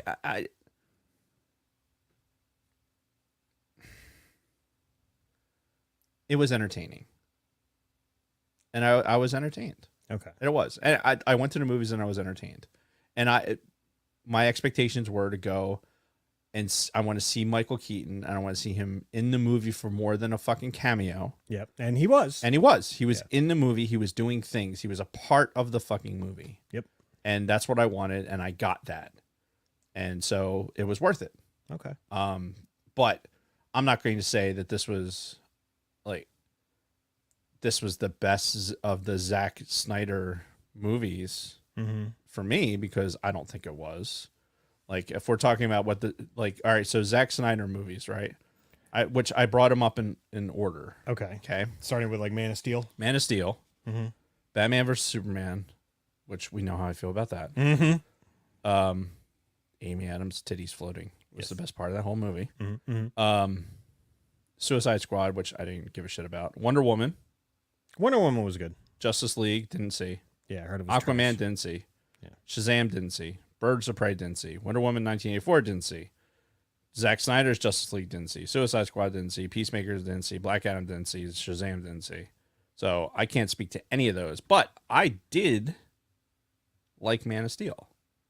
Yeah, I mean, it was decent. Yeah. I liked Man of Steel better than I liked this movie. Okay. I liked Wonder Woman better than I liked this movie. So of the movies that I did see of Zack Snyder's regarding this, I enjoyed those more. But I liked Michael Keaton Batman in this. I like what he did in this. Yes. Despite, like, I think some of the Flash stuff. Okay. So, and we'll get to more details of that. Yeah. But if you want to go and be entertained, I think if you go into it with, like, I want to see the best DC fucking Justice League fucking right, then just stop it. You know damn well that this is DC, and they're going to. It's DC stands for disappoint you, cuz that's what it fucking stands for. So just stop and just understand what you're going there for. I will say DC is pretty synonymous with disappointment. I mean, they've somehow figured out how to drop the ball on pretty much everything but Batman stuff. Yeah, and Rick and I were talking about this yesterday. It was like they have the power lineup of, if you're into superheroes, they have the fucking power lineup of superheroes. They should be doing far and away better than these other clowns. Yeah. Oh, this is the point of the show where somebody from Dave's family calls him halfway through the podcast. Hi, Kate. You're on the show. Okay, I'll text you. Just please respond. All right. Because once again, you know, it's hard to predict when Dave is going to be doing the podcast. You never know. It's hard. It's so hard to predict. You never know when we're going to do the podcast. Hopefully everything's all right with Kate. For God's sakes. Anyway. All right. Hopefully it's not about the size of potatoes. Anyway. Isaac came up with a good one. DC, disappointing customers. That's good also. Yeah. Probably better than disappointing you, cuz. Though that was funny. Yeah, it's just I don't know. They have all the goods. They have Superman, for fuck's sake. Yeah. How do you not win with Superman? I don't know. Ever. Well, I mean, Batman's been their hottest property pretty much since they've been doing fucking movies. You know, the 78 Superman, or 78 or 79, the first, you know, 2 Superman movies were pretty successful, and you know, people still like those over the years. But besides those, like, Batman's always been their number one property. And you know, even you look at the Batman that we saw last year. Was that last year or 2 years ago now? I think it was last year. Yeah. I think it was last year. Yeah. Was really good. But that's like a whole separate thing that's not tied into this current universe. And then you look at the Christian Bale Batman movies. Those were all very successful. I liked Christian Bale Batman. Yeah. I did. And I honestly, I come to like them more and more the older I get, I guess. Yeah. For whatever reason. Yeah. I don't know. It just again, not being a superhero guy. Right. Well, and you know, they were made by a not really superhero guy. You know, the Dark Knight movies were made by what's his face, the guy, you know, the dude who does Oppenheimer and all those other movies, Christopher Nolan. You know, maybe if they just like handed the reins to all of the fucking DC movies to Christopher Nolan, he could do some fucking crazy good shared universe. But I don't know. And, you know, I think a lot of it does have to do with like these people that they've picked as their showrunners. Like Zack Snyder was, in hindsight, an awful choice. He had one good fucking movie, and all of a sudden, and what some people claimed was a good movie, all of a sudden everybody thought he was the god, and he really wasn't. Yeah, he kind of fucking sucked. His pacing was awful.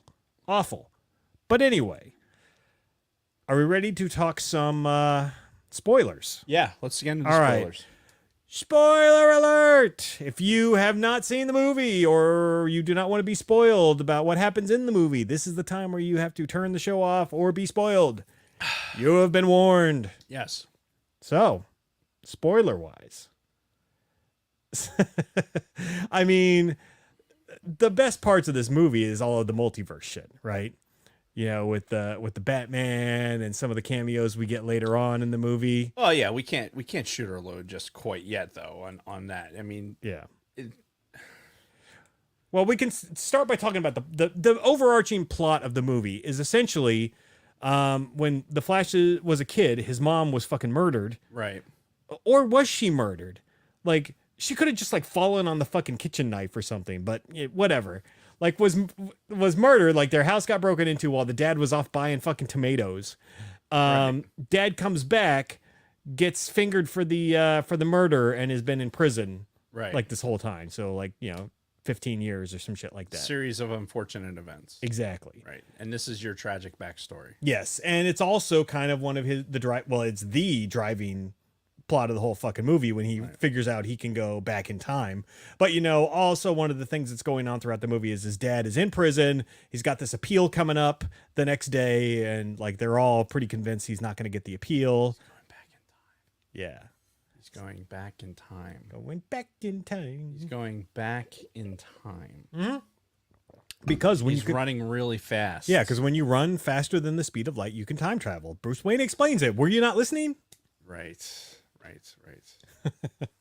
Right. I mean, if you're looking for something realistic, Dave, you've come to the wrong place. I'm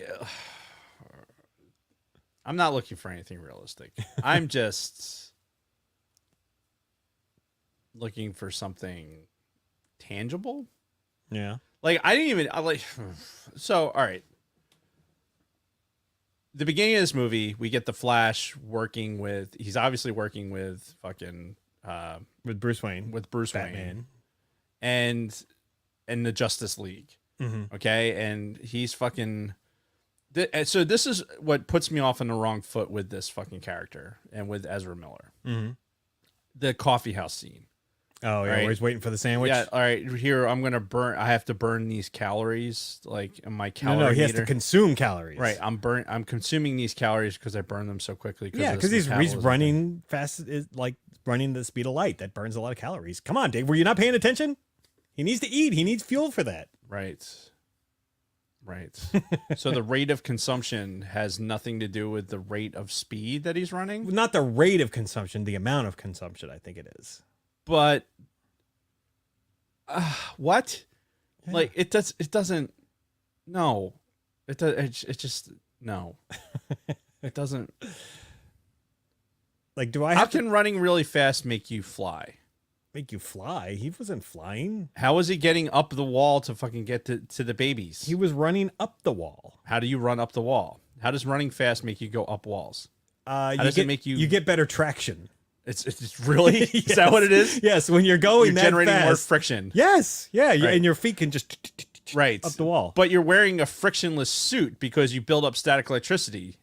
So how are you getting traction? Not the bottoms of his feet are not. Oh, they're grounded. Yeah. So the whole idea of building up static electricity to be able to shock people with, then that can't happen then. Well, they're not grounded. They just they're he's got soles that are I don't know. I just like Like, why are you trying to look for so much realism Well, in this kind of a concept? because he shows up at a fucking Starbucks like ordering a sandwich and it's like, all right, this dude's autistic apparently and he's late for work and he's can't order a sandwich except from one particular person. Well, because she's already got it ready for him when he gets there. Yeah, I get that. Yeah. But why was he late in the first place? Is he autistic? Maybe. I mean, he was certainly acting it Right. in that opening scene. Right.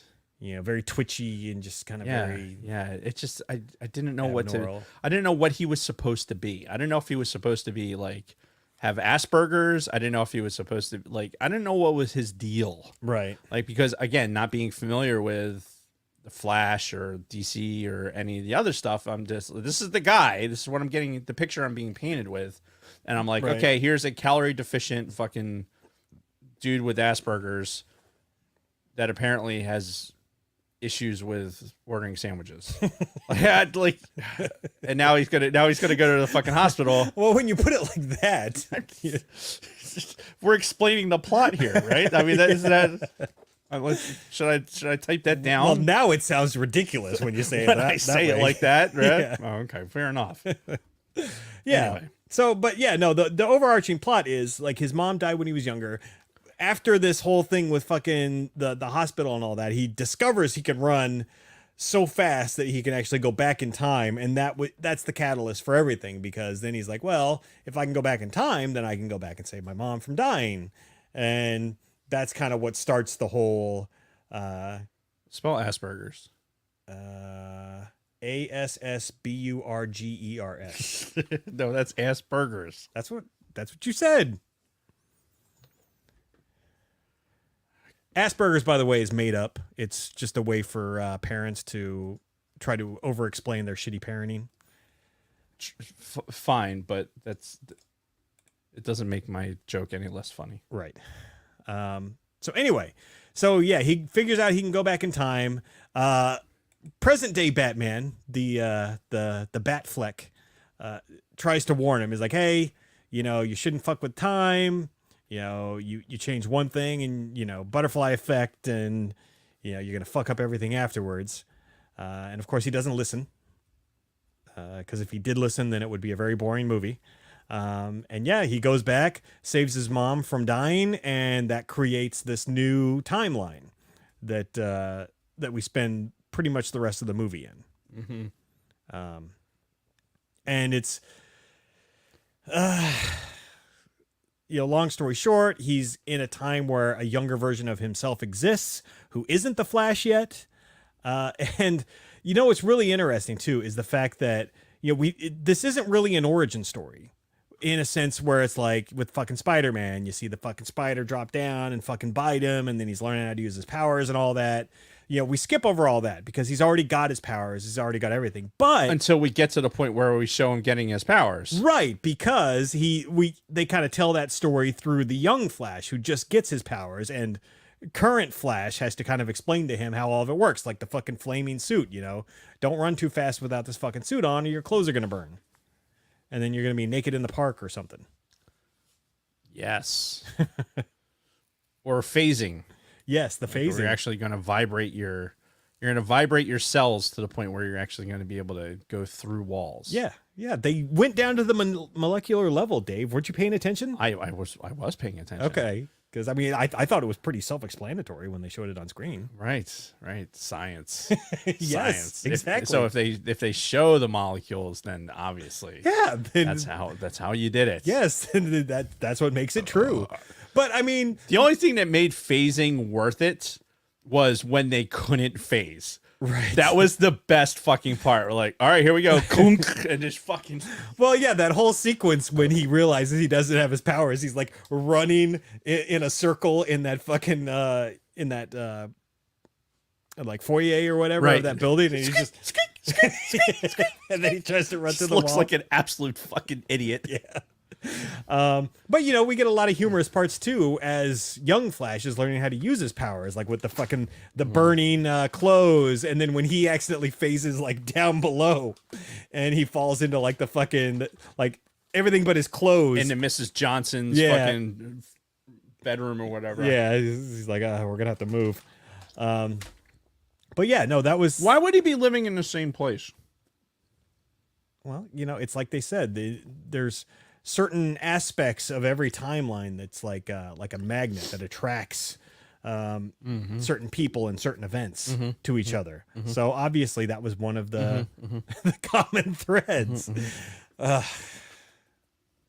Jason, I just want you to explain this stuff because most people don't know what the fuck was going on. Well, I was listening when they said all of this. Apparently you weren't.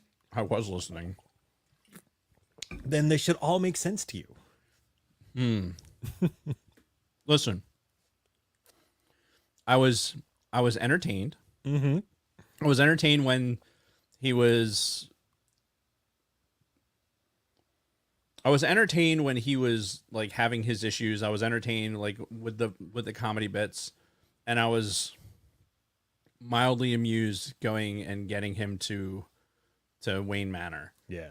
But that was the fucking, like, for me, that was like, here we go. Like we've gotten to the point where this is how we get to 1989. Yeah. You know, Batman. Yeah. or ish 1990. Well, 19 whatever. Yeah. Because it wasn't 89. Right. Obviously, it was years later. Right. From that Batman. Because he stopped while he was running. He stops, and everyone's like, and he can look and be like, okay, I'm gonna slip into this time Yeah. thing. Just okay, fine. Like I was really, I mean, and I don't know shit or shinola about the Avengers time guy. Who is that? Isn't there a guy, Avengers guy who can kind of do things with time? Not that I'm aware of. Doctor Strangelove or whatever. Oh, Doctor Strange. Does he do time travel stuff? I don't know. He does have the time stone, I think. So anyway, I was kind of expecting something like that. Yeah. Not like running into the arena of images. And Yeah. stopping. It's like they're like circling around Right. him in different layers and Yeah, it's just like, okay. I struggled with that. I'm like, it's not a suspension of disbelief thing. It's just like, I don't like, is this the modality that they usually use for this? well, I mean, this is a first for me. I've never seen it presented in this kind of a way. Okay. With his weird time travel. But I mean, again, that didn't take me out of the movie. And yes, we got to Wayne Manor because in this new timeline, like he knows Bruce Wayne is Batman, so they Right. go to Wayne Manor, Right. And Which I can dig that. Yeah. Like, hey, these people are supposed to exist. Now let's find them. Like, okay, I got this. yeah, Like, I'm with you on this. Like, open up the phone book and find Sarah Connor. yeah, And track these people down. Yeah. The what's his Tamora Mora fucking oh yeah. They call because he's trying to track down all of the Justice League guys when Right. he gets to this new timeline, and he goes to call Aquaman, and fucking Tamora Morrison Right. Answers the phone because I guess he was his dad in the Aquaman movie, and obviously it was not the one of his time. yeah, is your wife the queen of the Atlantic or some shit like that? Yeah, And he like- looks over and goes, nope. Yeah, so that was a fun cameo. But yeah, so they get to Wayne Manor, and for some reason, when our Keaton version of Bruce Wayne gets old and stops being Batman, he grows his hair and his beard out like he's a fucking hobo, and like lives like a hobo basically. He would turn into a hippie. Right, but like he's a billionaire and he's got all this money and he's probably still got his foundations. What and happened to Alfred? He fucking died. He had to have died. Because if you look at how old Michael Keaton is at this point, Alfred was already damn near on his deathbed in those original movies. So, Well, so yeah, he had to have been dead in this. But I mean, still, like, why they never quite explain why. You know, he can't just go from being Batman to Bruce Wayne. He has to go from being Batman to fucking Bruce Wayne, the fucking hippie homeless man who lives in his kitchen. And that honestly, that's one of the things where I'm like, he just wanted to fucking, like, all right, I'm good. Yeah. I don't need to be out with everyone else's shit. Yeah. I'm just gonna chill. He Yeah. obviously has groceries. He uses Yeah. DoorDash or some shit. Yeah. People are delivering to the to Walmart house. delivery. Yeah. Yeah. And, you know, I mean, fuck, like, think about it. Like, you're getting older. You don't have to do anything. You don't need money.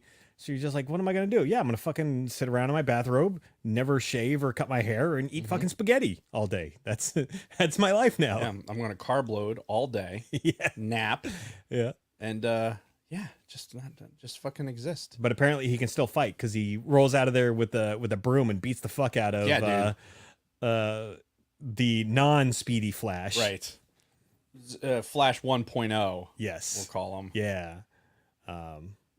And then, you know, it's revealed that he's Batman. They go down to the Batcave because, like, he's like, fuck you, I'm not getting involved. After he does the spaghetti explanation for the timelines. He's like, pass. Like, pass the salt? Like, Yeah. No. Yeah, like, I'm not getting involved in any of this shit. Right. To quote Danny Glover, I'm too old for this shit. Yeah. is pretty much was his sentiment at the Like, time. oh, cool. And I guess you're done then. Yeah. Awesome. So, and I'm okay with the, hey, I know where all the bat shit is, so let's go use all the bat shit. Yeah. So they go in there. Okay, cool.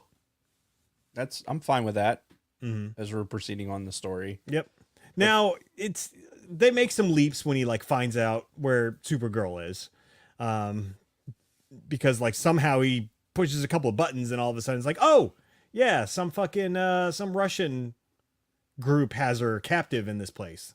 It's like, okay, well, and I wouldn't say her because at the time they still thought it was, Right. you know, Kal-El that they were going to find. Right. Which you know, they broke in. Eventually Batman, Michael Keaton comes out and is like, okay, I'll fucking help you. So they break out what it turns out to be Supergirl, and then most of this shit that like you saw in the trailers, which that's one of my biggest issues with this movie, is they showed way too much in the trailers, and it made the movie very predictable because there wasn't a whole lot that was like exciting that we didn't see in the fucking trailers. Like we saw a lot of the good stuff. And Yeah, honestly, the only surprising shit that we got in the movie was, yeah, you going for it? I can't. I'm about to melt. Sorry if this causes any audio issues. The surprising shit that we got in the movie was at the end with some of the CGI cameo. Yeah, some of the multiverses and stuff. And yeah, to kind of skip to the end because there's so much we could talk about. And I have like my list of likes and dislikes that I want to get through. And Hennifer's still got to come out. Yeah, so towards the end as they're fighting Zod, fucking Supergirl and Batman, Michael Keaton Batman, both get killed. So young Flash comes up with the idea, well, I'm going to just go back in time and stop it. Right. And that's where you get into this this problem because he's got the hots for Super Caliente. Yeah, which I would too. Yeah, can't blame him. But after several tries, they realize there's no way to save them. Like they have to die in this universe, and the world has to end in this universe. Yes, like it just does. Yeah, and like Zod wins in this universe. So yeah, pretty much sucks to suck. Yeah, and you know that's what 1.0 Flash was trying to explain to the other one, but he just like wasn't getting it. And every time he would go back, he'd like get these Kryptonian shards like embedded in his fucking body from like the fights, right? To the point where he became like this fucking beast at the end, who we saw very briefly in the beginning as 1.0 was doing his time travel. He got knocked out of one of the time warps that he was in, right? Like he just kind of like got knocked out of phase, I guess. Yeah, would be the term to use. Sure. Yeah. And ultimately it leads to like all of these different universes kind of colliding, and that's when we get some of the craziest fucking cameos in this thing, right? Where we get a clip of like the old like 1950s fucking Superman from the TV show. Yep. We get the old fucking 60s Batman. We get Christopher Reeve and the girl who played Supergirl in the 80s movies. We get fucking Nicolas Cage as Superman from the never produced Superman Lives. And you know the best part about that? I don't know how much you know about the whole Nicolas Cage Superman Lives thing, but Kevin Smith has this great there's this great video where Kevin Smith is talking about, because he was tagged to write the first draft of that movie, of the Superman reboot with Nicolas Cage. And one of the guys who produced that, Jason Peters, is like this big fucking producer in Warner Brothers, has done a lot of the movies. He wanted a giant spider in that fucking movie that Superman was going to have to fight. And Kevin Smith's like, why do you want a big spider? And this whole thing, just YouTube it, because like, I can't do the story justice. But when they showed Nicolas Cage fighting that giant fucking spider, I'm like, this is the greatest thing. And was a period correct Nicolas Cage. It was a period correct Nicolas Cage too, because it had him with the long hair. Yeah, because this was Con Air, right? Nick Cage, Con Air, Face Off. Yep. It was from that time in his career when he got cast as Superman for this movie that ended up getting canceled. Right. The Tim Burton version of Superman, which, oh my God, it would have been so great. But the fact that they showed that Nicolas Cage cameo and they showed him fighting the giant fucking spider was Oh my god, so fucking hilarious. The problem I had with this whole thing, with all these universes coming together at this point, was I was expecting and hoping to see all of those superheroes kind of engaging in the fight with this new, like, Reverse Flash kind of creature guy that the new Flash turned into. Right. And that never really happened. You just saw those other versions. They didn't interact in any way. It's just like you were just like looking at them through through a screen. Shit. Oh, excuse me. They look like Christmas ornaments kind of crashing together. Yes. Yeah, it was like, oh my god, everything's destroying. Right, and I kind of thought everything was going to crash together, and all these superheroes were going to pour out, help, Flash defeat this other fucking Flash, and then, all dissipate into the aether. Right. But that didn't happen, No. which is very disappointing. But he's not running currently.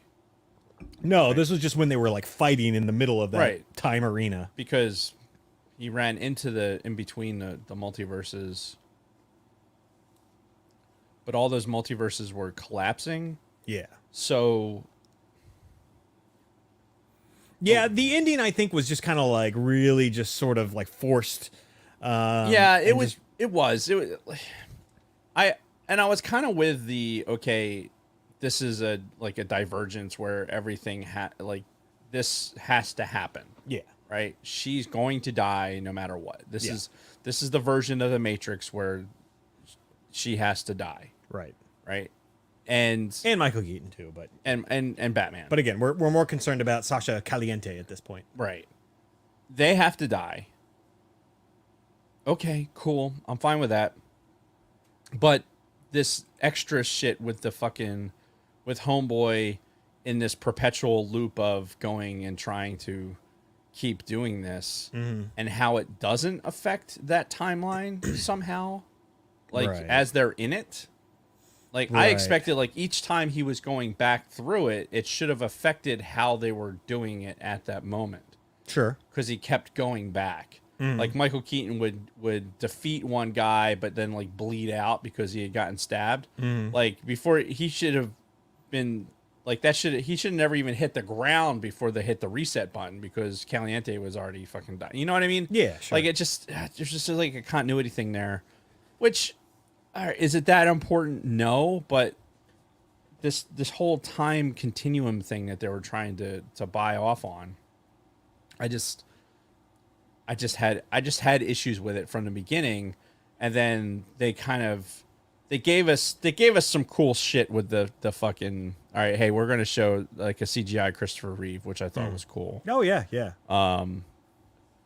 But you also, I think what was noticeable was who wasn't there. Like you didn't get the Henry Cavill, yeah. Yeah, Henry Cavill wasn't there. You didn't get a Christian Bale. Yep. Batman. Which I was fully expecting him at the very end, but we'll get to that when we talk Right. about the very, very So end. you had versions of the characters that didn't get shown.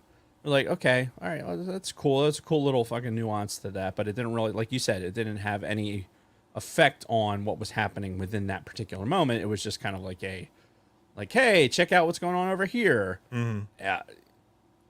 Third person kind of doesn't really matter Sure, yeah. to what's going on. I don't know. It was cool for a little bit of, hey, here's this nostalgia because you paid to come see this movie. We want you to have this. Just like honestly, in the beginning, having Wonder Woman show up. Oh yeah, we failed to mention that. Right. Yeah. Like it's having Gal Gadot show up on screen. Yeah, and put the lasso of truth around Flash and Batman, Right. and got them to say some pretty funny things. Right. And she looked great, by the way. Oh yeah, she always does. But I think that was also part of it. It was like, okay, hey, remember this Justice League thing that we're supposed to be part of, right? And mentioned her before, but she wasn't picking up the phone. Let's put her on screen for like 40 seconds, and everyone's gonna be like, "Oh wow, look, it was Wonder Woman." Like, oh, okay, we're all together, and then fucking peace out. Yeah. We're not even gonna talk about her again. Yeah, but we're gonna show Linda Carter Wonder Woman in one of these fucking.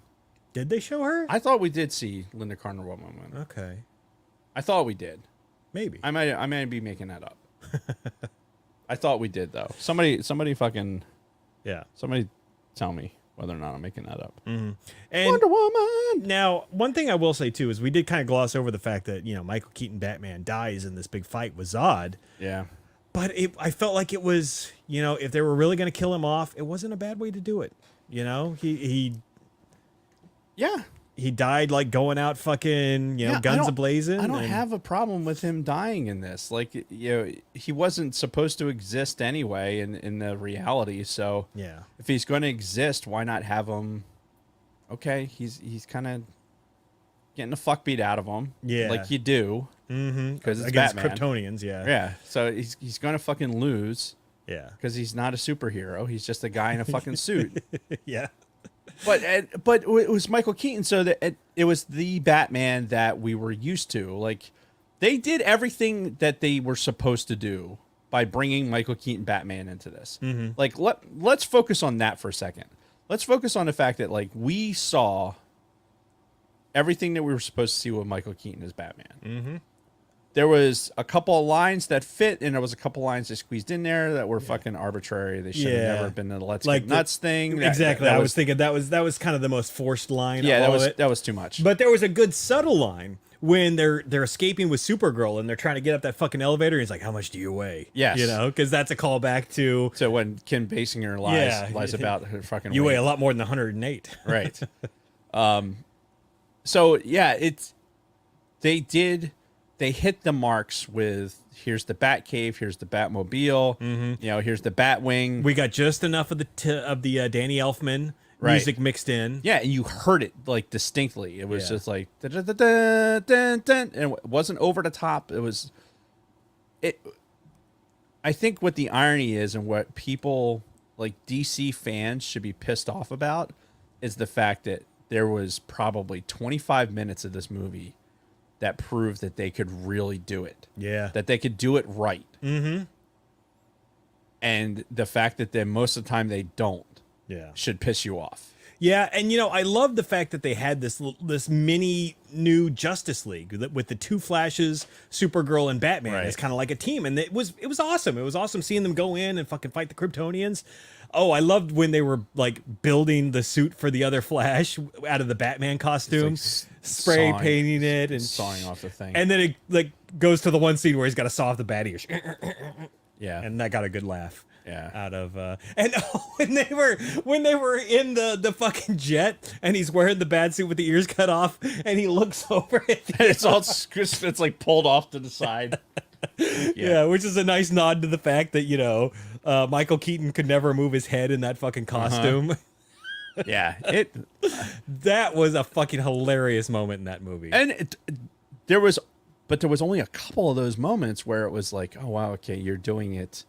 Like you're doing this, you're playing them off on each other like good, and then there was a few times where it's like, okay, you're playing the dopey kid routine, too far. It was a little over the top sometimes. Like it's too fucking far, dude. Like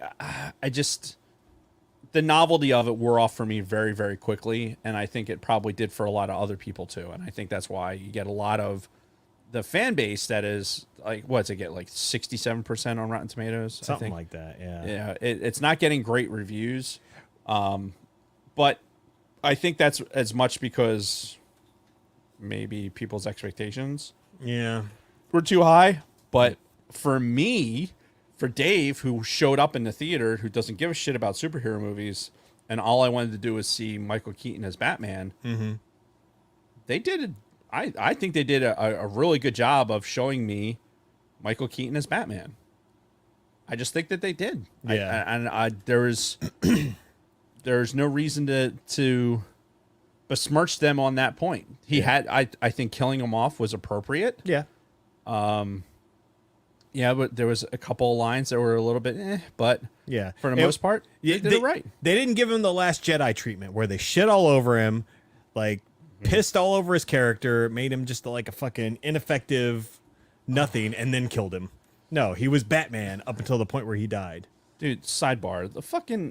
So I'm talking to my cousin yesterday, and we're talking about Last Jedi comes up, and he's defending The Last Jedi. Oh. Yeah.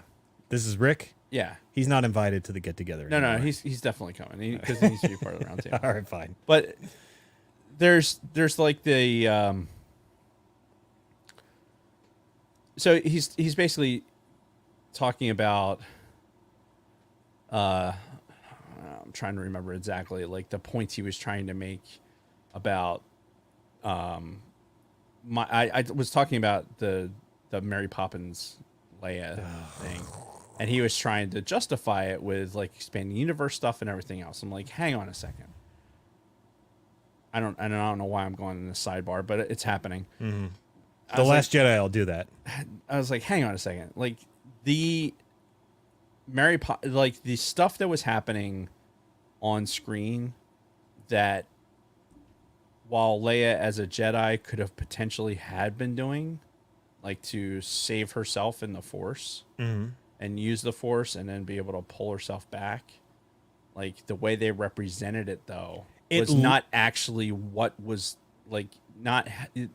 You can't say, okay, well, in expanded universe, you're able to do this in the Force and do whatever. Like, no, they put like this force field around her, which is not something, and then pull yourself towards it. She wasn't still in the gravity well. The fucking ship was one of the things he brought up. Like that, no, they swung and missed. Yeah, they swung and missed because they had an opportunity to fucking close the loop on the story and they missed it. Yep, and.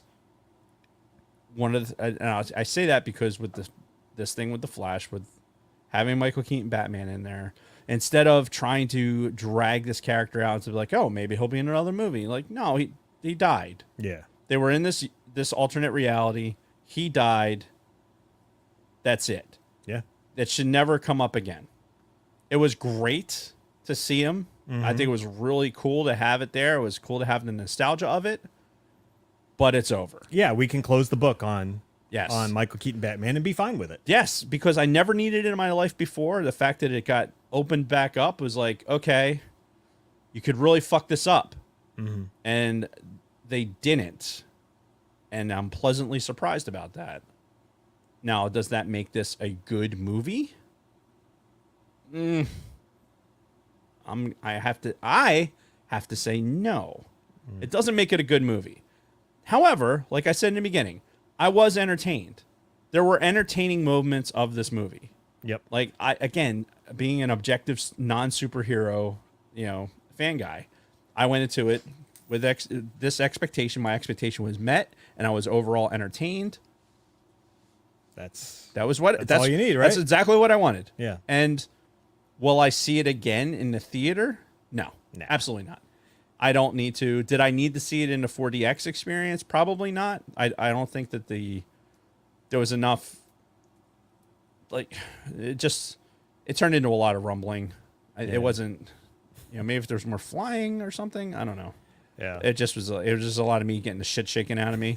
Like my phone getting shaken out of my pocket constantly. Like it literally shook the piss almost damn near out of me. Yeah. Like at some point I had to like wiggle out of the chair to fucking go take a leak because I'm like, I can't wait anymore. Like it's shaking the fucking Diet Coke right out of my body now. Yeah, you turned to me like, God, 20 minutes in, and that's when you said that, like, this is shaking the piss out of me. I couldn't hold it any longer. I was like, and it was right getting to the point where I'm like, Batman's getting ready to show up. And like he's working his way to to Wayne Manor. I'm like, fuck! This is when everything's going to happen. So I was like holding it to the point where it was like I was getting ready to do some damage. And I think I made it to the point where he gets Supergirl up on the roof, to do her solar power thing. Yeah. And I'm like, all right, fuck it. I got to go. Yep. I don't give a shit about this part right now. Yeah. So can we talk about the other Batman cameo real quick? Yeah, sure. So yeah, after he fixes everything, we're back in the real world. His dad ends up, because somehow when the current timeline was still changed after all of that, after he fixed it, the cans of tomatoes got moved to the top shelf, so his dad's alibi stood, so his dad got released. Blah, blah, blah. They're on the fucking steps of the courthouse. Hooray! And then he gets a call from Bruce Wayne. And you hear kind of a muffled Bruce Wayne voice. Right. And he's like, oh, yeah, I'm here at the courthouse. And he's like, okay, I'm pulling up now. Brrr, fancy car pulls up. I am fully expecting at this point for Christian Bale to get out of that car. Like, 100%, I'm like, Christian Bale is in that car and he's about to get out. And no, it's not Christian Bale. Fucking George Clooney gets out of the fucking car, and I lost it.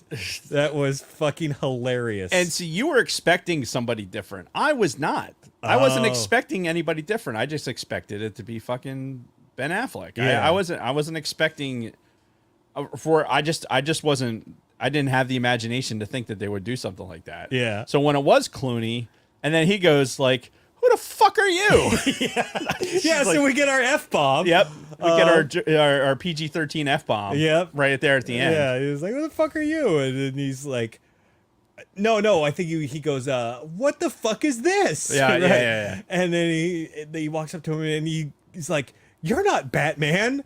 And Clooney looks at him and was like, "What is wrong with you?" Yeah. You know? Yeah. Like, are you really gonna say this in public? Yeah. That was actually pretty funny. Fucking George Clooney reprising his role from Batman and Robin, which was beautiful. I loved it. Yeah, it was good. It was good. You're doing all this other shit. You know, why not throw Clooney in there? Yeah. Coming out of that fucking Mercedes. Is that a real car, by the way? I Like, don't does know, that but it looked Mercedes fucking really awesome. exist? I don't know. It looked really cool. But so something that came out pretty much that night, I saw the article, the night that we saw this movie, Saturday night, was that they filmed 3 different endings for this movie. Really? Like initially, the first ending was supposed to have Superman, Henry Cavill, Supergirl, Sasha Caliente, Michael Keaton, Batman, all being there on the steps with the Flash. So like the 2 universes kind of merged. Interesting. And they filmed that version. Then they filmed a different version with like less characters. But then because of the whole shakeup going on with DC, they got bought out by Discovery, and then they appointed James Gunn as the head of DC. They changed it again to the version that we saw. They just filmed that in January, by the way. No shit. Yeah, so it was a very last minute change to the ending of that movie.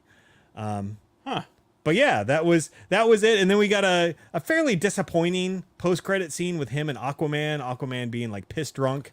That was like I was expecting something a lot bigger than that. yeah, same. So we went into this knowing, and so did everyone else in the theater, knowing that there was a post-credit scene. Yes. And we are sitting there, not even speculating, just kind of like Yeah, because I had no idea. getting through and going, and then like this Jason Momoa fucking sequence with him fall down drunk. Yeah.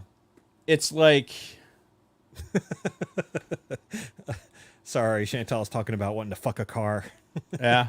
I mean, it was a nice car. Yeah. It's Very sexy. it was sexy. Yeah. But anyway, yeah, the Jason Momoa post-credit scene. It just sucked. Yeah. It wasn't. Like they could have done so much, and they just like. That was just. It was not Yeah, worth waiting for. and It I- really wasn't. And I think the only reason they did that is because there's still an Aquaman movie coming out like this December. But he wasn't like acting. Like there was no. He just was a drunk. Yeah. It wasn't like, hey, here's Aquaman. It's just like, no, here's a drunk guy. Yeah. Like maybe he's pretending to be Aquaman. Like what universe is he really in? Like Yeah. it was a head scratcher, and it's just like it was very like meh. Yeah. Like after you had the Clooney bit, and then you're like, oh wow, okay, that it kind of finished on a little bit of an up note, and then this. Yeah. And it's like, what the fuck, dude? Yeah, it's just like, wow, whoa. Yeah, Yeah. Jason Momoa. Yeah, I said it. Yeah. I don't know the dude's name. And again, if you're not Add it to the fucking dictionary. Yeah, if you're only listening to the audio and you're not watching us on YouTube, you're really missing out on some pretty Juicy peach chat. That's what you're missing. lot of interesting chat. So, Mercedes from the Flash. Dave's looking it up. We're doing it live. Oh damn. Is it real? The 300 SL Roadster. Gotham's 12th man drives an old Mercedes. What? Wait, are you talking about the one being driven by Affleck or the one driven by Clooney? It's the same car. Oh, is it the same Yeah. car? Oh. When Affleck goes and says, "Not this time, kid," right, and drives away, Yeah, that's yeah. the same Mercedes that he pulls up in. Oh, okay, gotcha. Yeah. All right.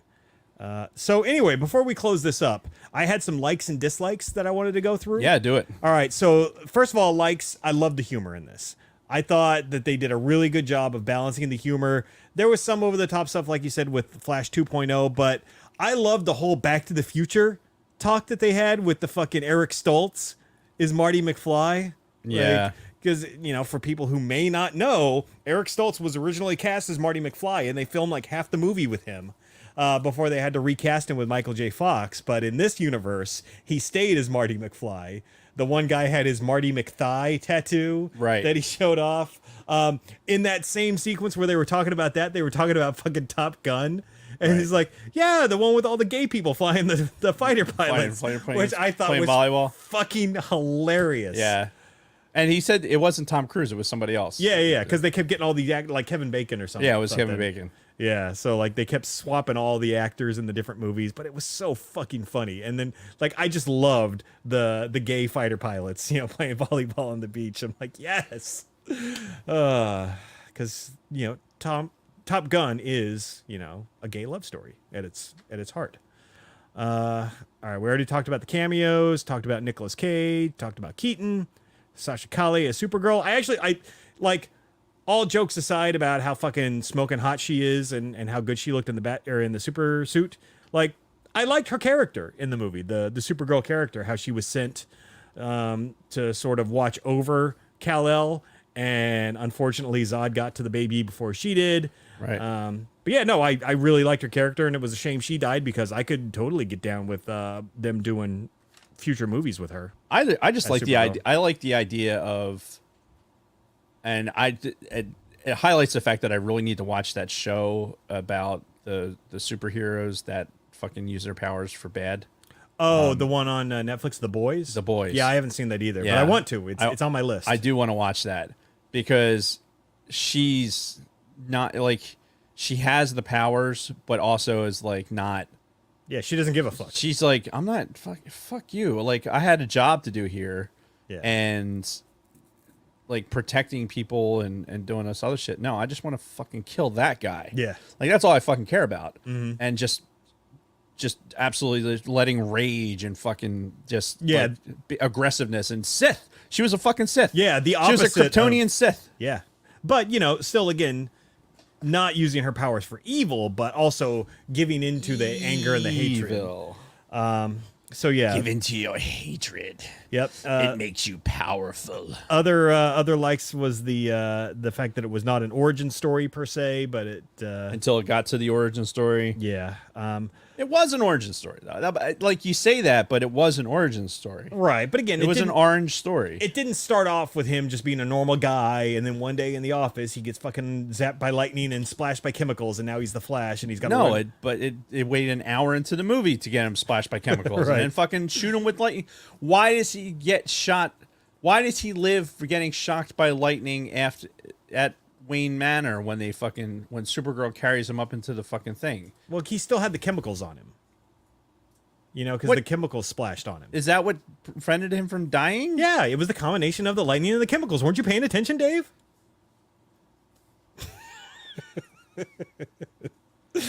Kids that are listening right now, or if you and God help you if you are, do not think that getting electrocuted is going to give you any sort of powers. No, but Or make you run faster. But- But it may make you run faster in fucking in the afterlife. You'll run really, really fast straight into your afterlife, whatever that might look like. Yeah. All right. So for some of my dislikes, the CGI. The CGI was pretty bad in a lot of this. Like when he was saving the babies in the beginning, like I don't know where they pulled this CGI from, but I saw somebody describe it as they pulled the effects out of a video game from the early 2000s. It was like The Mask. Yeah. Like Jim Carrey's The Mask. Yeah. It seemed like some of the fucking CGI was from. Yeah, it's like, what the fuck? So yeah, the CGI was not good, but that didn't ruin the movie for me, but it was very obvious in some parts. The love interest part felt very forced, and it really kind of fell flat overall. It was just kind of like slapped on to everything else that was going on. It just was just like, I have no emotional investment in this whatsoever. What the Iris with the reporter chick? Yeah, because it's like it's thrown in there like just haphazardly, and she's like all over him, like, oh, you want to date? Like for some reason, she really wants to date this guy while he's shown no qualities that that would make somebody want to. Maybe he's hung like a fucking horse. I Man. guess that's got to be it. But yeah, it's all like, up in that Flash suit. Yeah, like it seems like the love interest thing was probably. Which, sidebar, real quick. Mm-hmm. When the mother tells him, like he comes in, and the mother tells him he smells like a boot.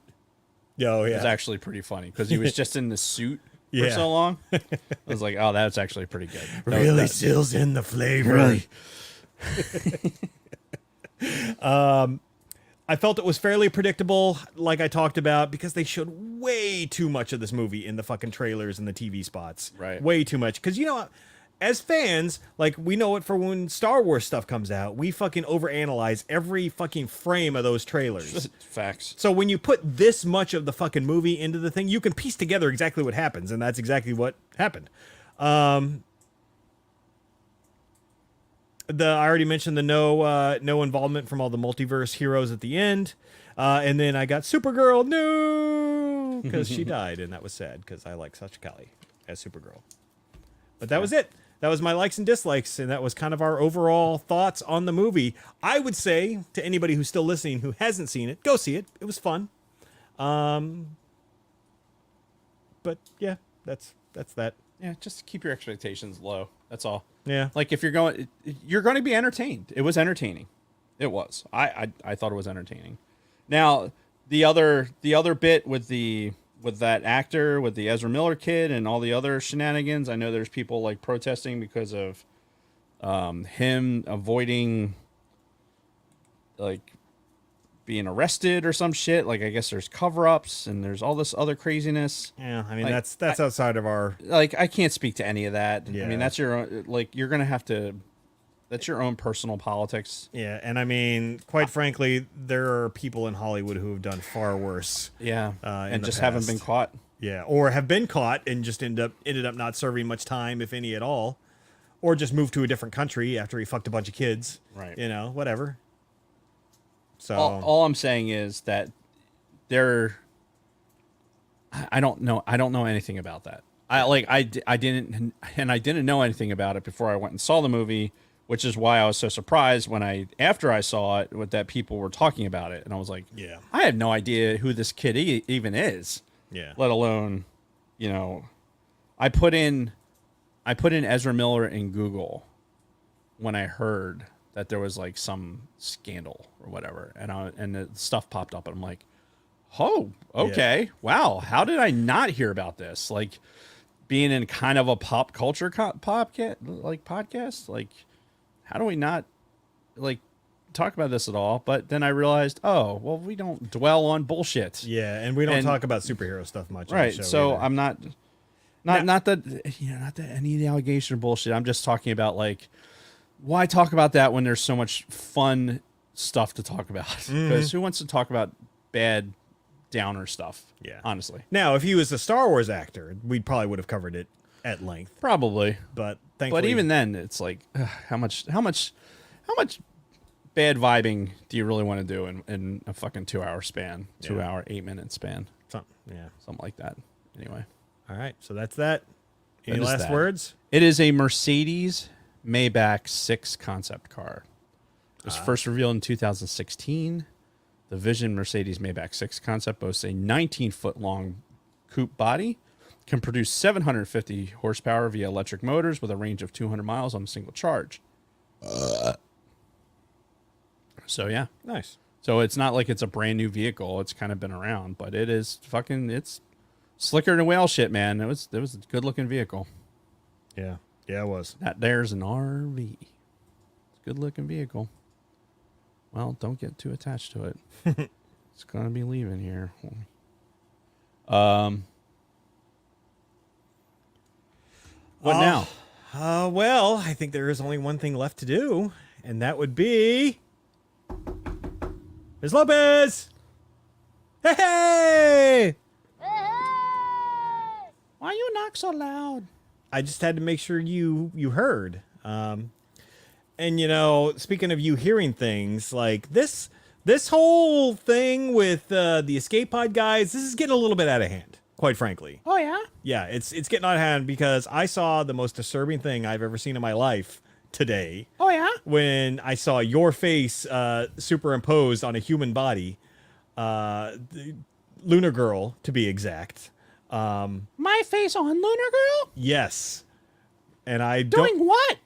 just being there. Oh no, you were hugging Dragon Buddy. Oh. So unless you were really there hugging Dragon Buddy, then we'd have a whole other thing we'd have to discuss. Well, I mean, you know. Yeah, but I'm just like that. I mean, what goes on in their house, it's not necessarily for you to say. No, it's definitely not. But just the imagery was quite disturbing. Oh yeah, I'm seeing some of the imagery right now. That is disturbing. Yeah. Look at the mouth underneath there. Oh God, that's the stuff of nightmares. Yeah, pretty much. So, yeah.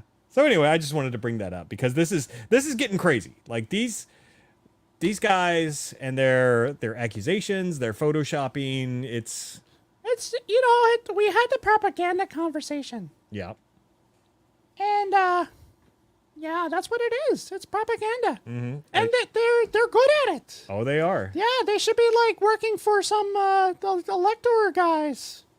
Yeah. Maybe some guy. Yeah. And he could hire him, Maybe. and they could put some compromising photos together for his opponents. That is true. Yeah. Yeah, They're very believable. yeah, at obviously. first, Because I was there when fucking the Salem witch trials or whatever. right, and I really believed that you were the one that caused the 95 bridge collapse. See, that's terrible because the guy died. The guy died, people. Jeez. Well, I mean, to be fair, he was probably already dead when he crashed into that bridge. That's the hope anyway. They think he might have had a heart attack or something. So, hopefully he just he died in his sleep and not in a fiery ball of hell. Can we not talk about it? For God's sakes. I suppose. Jeez. Like, when did you get all sensitive about truck drivers? Well, the guy died. He fucking died and the truck exploded. Well, nothing's going to change that. Us talking about it, maybe making fun of it a little bit, is not going to change anything. It's not like his family listens to the podcast. You don't know. I doubt it. I highly doubt I mean, it. I doubt it also, but you don't know. I mean, They could. I guess. Leave us a 5-star review Yeah. if you listen to the podcast. I'm trying to defend the thoughts. Yeah, if you have a relative who burned to death in a fiery truck crash that brought down the 95 bridge, do you leave also have mesothelioma? yeah, please. Please dial 1-800 mesothelioma Yeah, leave us a review. and tell us the Sidebar Cantina sent you. Yeah, yes, exactly. So, do you have anything else to say to our friends over at? I love all the people that are supporting the Hennifer, You mean supporting you? the Justice Hennifer. You okay? Hustlers for Hennifer. Did you hear that? No. Did you hear the noise over there? No. You didn't hear that? Are you hearing things? Yes. Obviously. Okay. I may be dehydrated. Maybe. I tried so hard to drink so much water today. Did you? Not enough. Clearly. Let's get to the news. All right, let's do that. In Red 5 happenings, we'd like to welcome a new podcast to the Red 5 Network. Oh, shit. Who do we got? Punk Rock and Pinfalls. Host Rev, former independent pro wrestler, and Steve, co-host of Rebel Rock Radio, discuss highlights in AEW, WWE, and Impact Wrestling, along with a smattering of punk rock. Oh, shit. Catch the show streaming on your favorite podcasting app. So, Awesome. Welcome to the shit show. Yes, welcome. This is what you've joined. Yeah.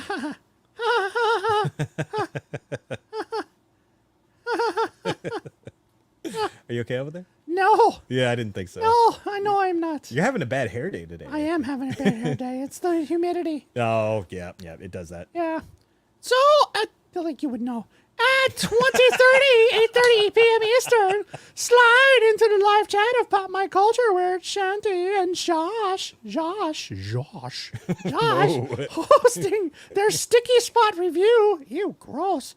Sticky Spot review of The Flash with special guest Speckle guest Joker voice. All right, let me try that again. Let me guess, he hated it. Josh will be hosting their Sticky Spot review of The Flash with special guest Joker voice. Then, at 2109 p.m. Eastern, would raid the live chat of After the Weekend on YouTube. JT will be reviewing actor Steve Martin. Just him, just the actor. Just Steve reviewing Martin. the actor. No relation. No relation. Tell them that the Sidebar Cantina sent you. There's so many Martins. Oh my God. Yeah. It's so fucking ridiculous. That's one of the benefits of having Roscom as a last name. Very few of us out there. Yeah, there's so many. Yeah. So many. Okay, so the Red 5 network now has 29 active podcasts and 7 archive pods for a grand total of 36. I'm 37? Plus 1. One more. Minus 1. One more, Ro. You need just get one more and then stop. Check out bio.link/red5. That's bio.link/red5. To browse the lineup, there's something for everyone in the Red 5 network. So sweaty. Even with the air. Yeah. Oh, I guess while she's fixing her hair, I should apologize to our audio listeners for the potential quality issues last week.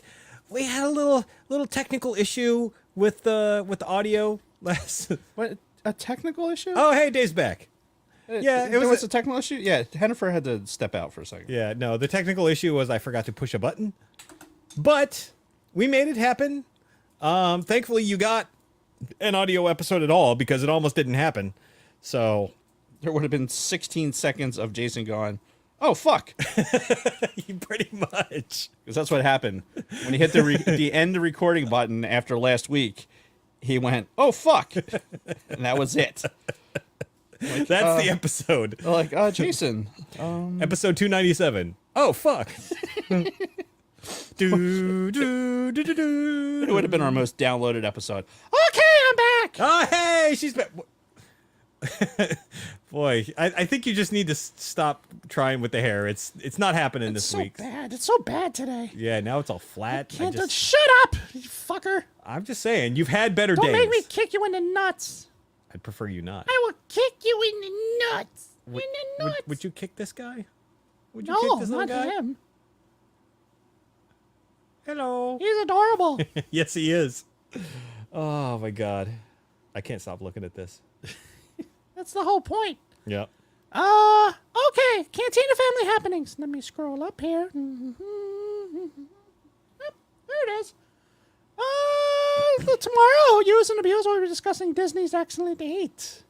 Catch Scott, Kim, and Nicole with special guest Peace Love Disney tomorrow at 8 p.m. on YouTube. Fucking hell. God, I keep forgetting to take my goddamn pill. Wednesday, ATSW The Escape Pod will be on autopilot, celebrating their big 150. Wow, 150. Wait, who? Escape Pod. On Wednesday. That's awesome. That is awesome. Good for them. Good job, guys. Yeah. Check out Dondo Snooch, Brady Big Lovin', and Dragon Buddy on Wednesday on YouTube, 19:05, 7:05 p.m. Eastern. Hashtag Hustus for Hennifer. Hashtag Dave is fine. Yeah, kind of. Yeah, sure he is. Yeah. JK. Wait, what? JK. Star. Tales from the Bounty Hunter board. No. Tales from the Bounty board. I can't read. I really can't read. I think That's your only job on the show is that is to my only read. job. And some of my googly eyes are not. They're just not calibrated today. Do you need glasses? Is that what we need to get you? Maybe. I bet we could find some to fit you. Oh God, no! No more accessorizing. Okay. No more accessorizing. That's enough. All right. Tales from the Bounty Board returns on Friday without Kaylisha, played by Lunar Girl, because she died, Oh. and no one could have saved her. It happens. But anyway, will Venestra... Oh no. Oh no. Anyway. Oh no. Will Venestra bring her back using necromancy? Question mark. Will the gang contact High Priest Tokenov to reincarnate her?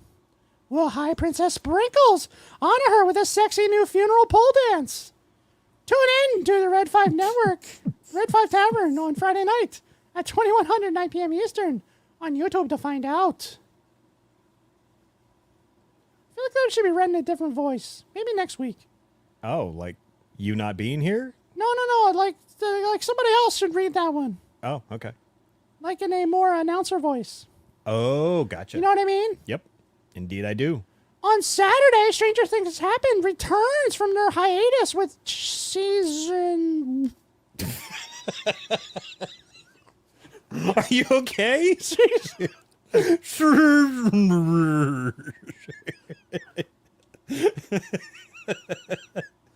Has anybody ever seen a hand puppet have a stroke live on TV before? Now you have. I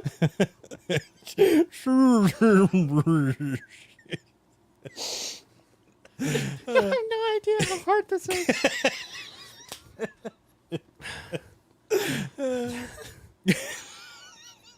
Season 3, Chapter 1, review of Susie, Can You Hear Me? Susie, can you hear me? Can you hear that? Do you hear that noise? What is happening? Oh, God. Check out Don's Snooch, Luna Girl. I don't know. Check out Don's... Fuck. Check out Don's Snooch and Luna Girl every other weekend on their new time. She's 2100, losing 9 p.m. Eastern on YouTube. This is so hard. You have no idea. It's so... And I'm reading, and I stop reading, but it's slow, like it's slowing down on record.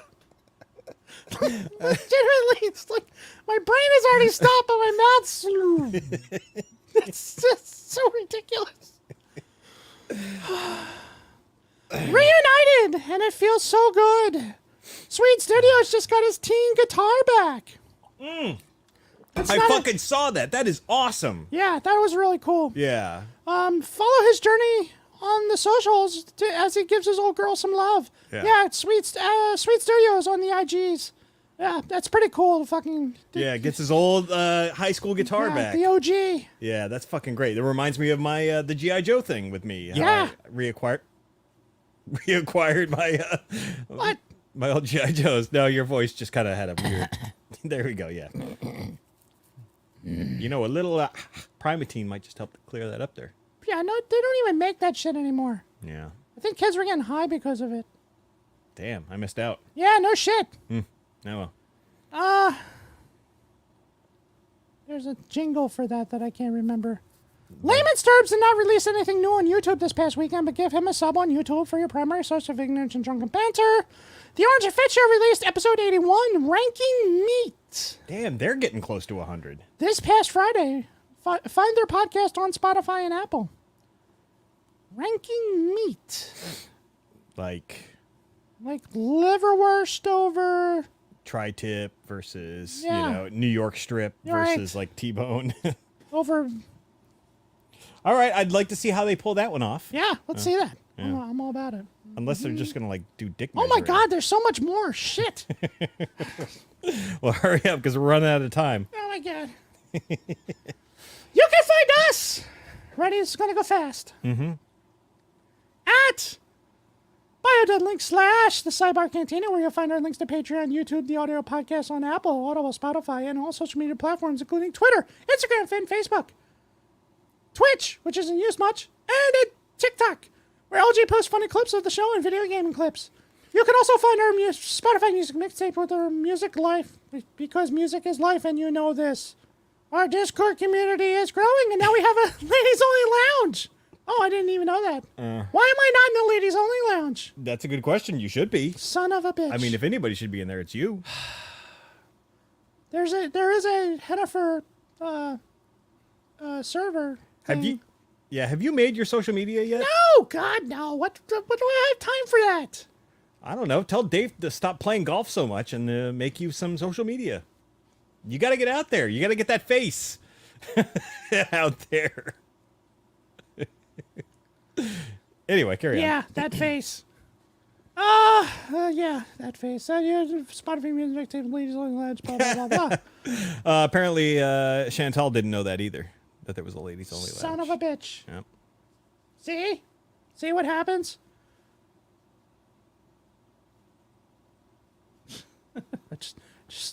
Just saw a notification on the Discord channel.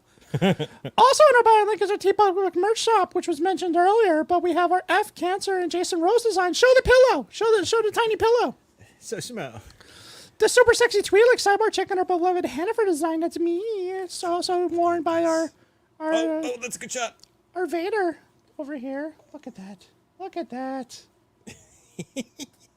Oh, it's so good. It's so good. Such fucking. How? Like, I want to know how she did She's this. a goddamn genius. That's Yeah, why. She's yeah. she's just a goddamn evil genius. And just one more shot of. Oh, hold on. Let's go with that. The hat. Look at that. Look at that. It's me. It's me. She's a goddamn evil genius.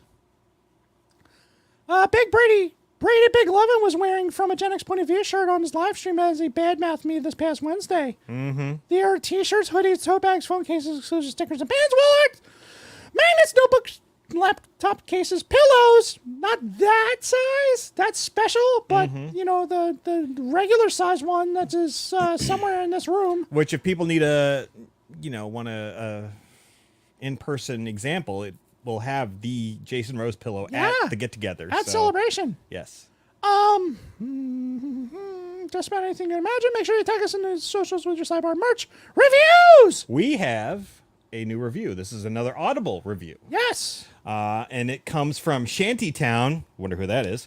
5 stars. You'll never find a more wretched hive of hilarity. Whether you're looking for bean flicking or rapist bats, you're in luck. I forgot about the bat rapist last week. Oh, That's rape. That's what they do. that's insane. You'll laugh, you'll cry, you'll kiss your sanity goodbye, laughing all the while. Oh yeah, you may see the hashtag Justice for Hennifer.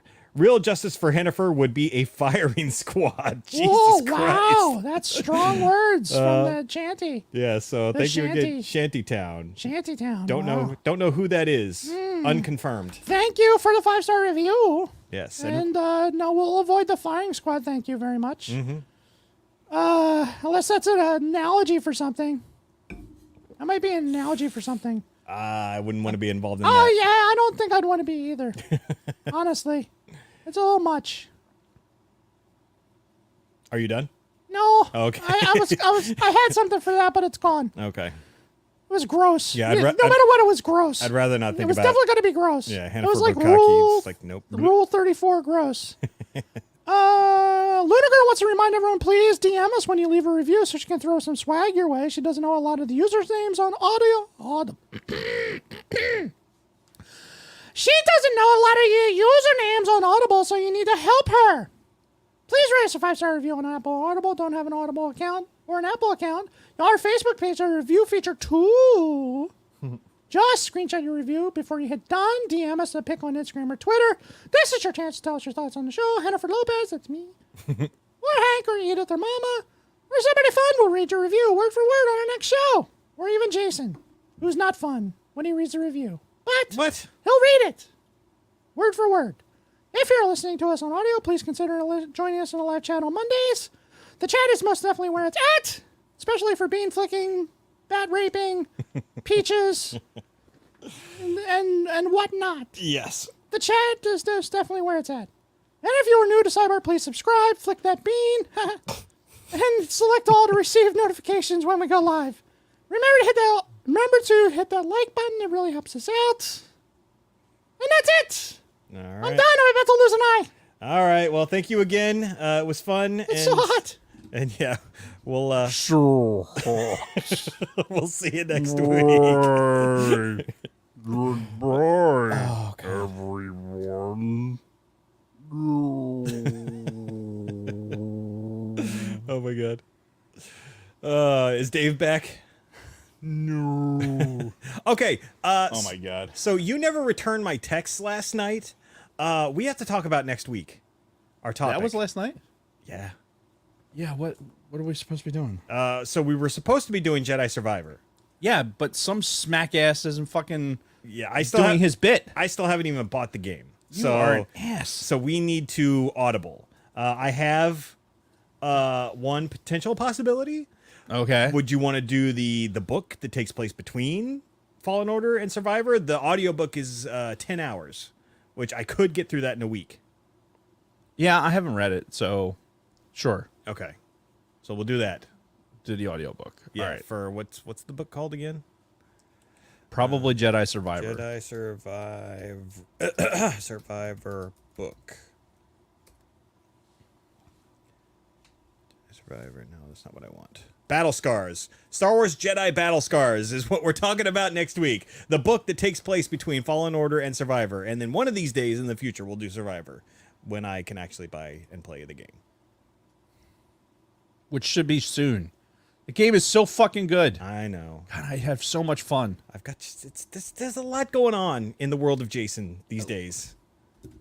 Yes, there is. Jason, What? who are you telling? You I know. and the listeners? Who also has all of the things. Oh, I know. And yet I manage. All right. Well, again, just we can't. Yes.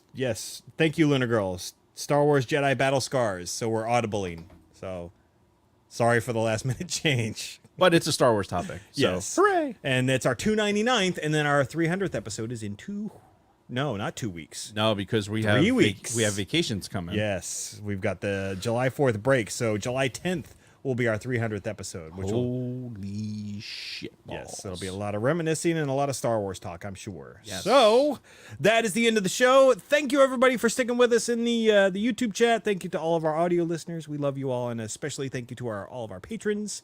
Yes. That's we all. especially love you. Yes, we love you all. And one more time, thank you, Dave, and everybody else. And until next time, I'm Batman.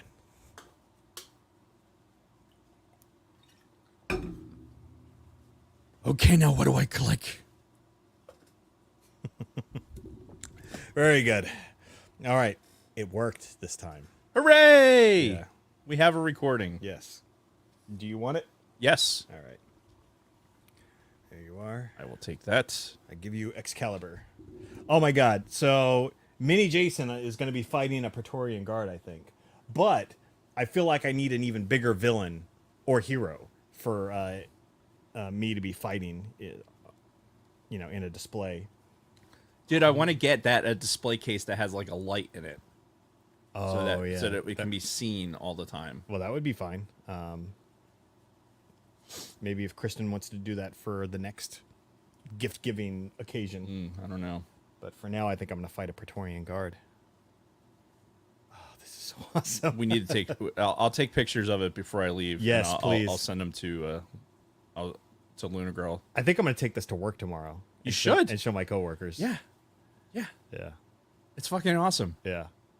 Oh, my God. Have they seen the pillow before? No. They don't know anything about the pillow, so I'll probably keep that here. Oh, come on. Well, no, they don't know anything about it. Like, you can't... If you don't know the pillow, like, this wouldn't make any sense. Send them to the T-Pub merch shop and have them buy some fucking merch. Yeah. How maybe. about, what if they all... No, don't put it away. What? Because I'm going to take pictures. Oh, yeah, sorry. Before we leave. All right. Well, then do it. Well, I'm The sacred do it. I'm flying the space plane right now. What does that mean? Is that a euphemism for something? No, it's from fucking home movies. Cartoon home movies. Remember that? Yeah, you and John made me watch like one episode of that. Yes. Because it's fucking hilarious. Yeah.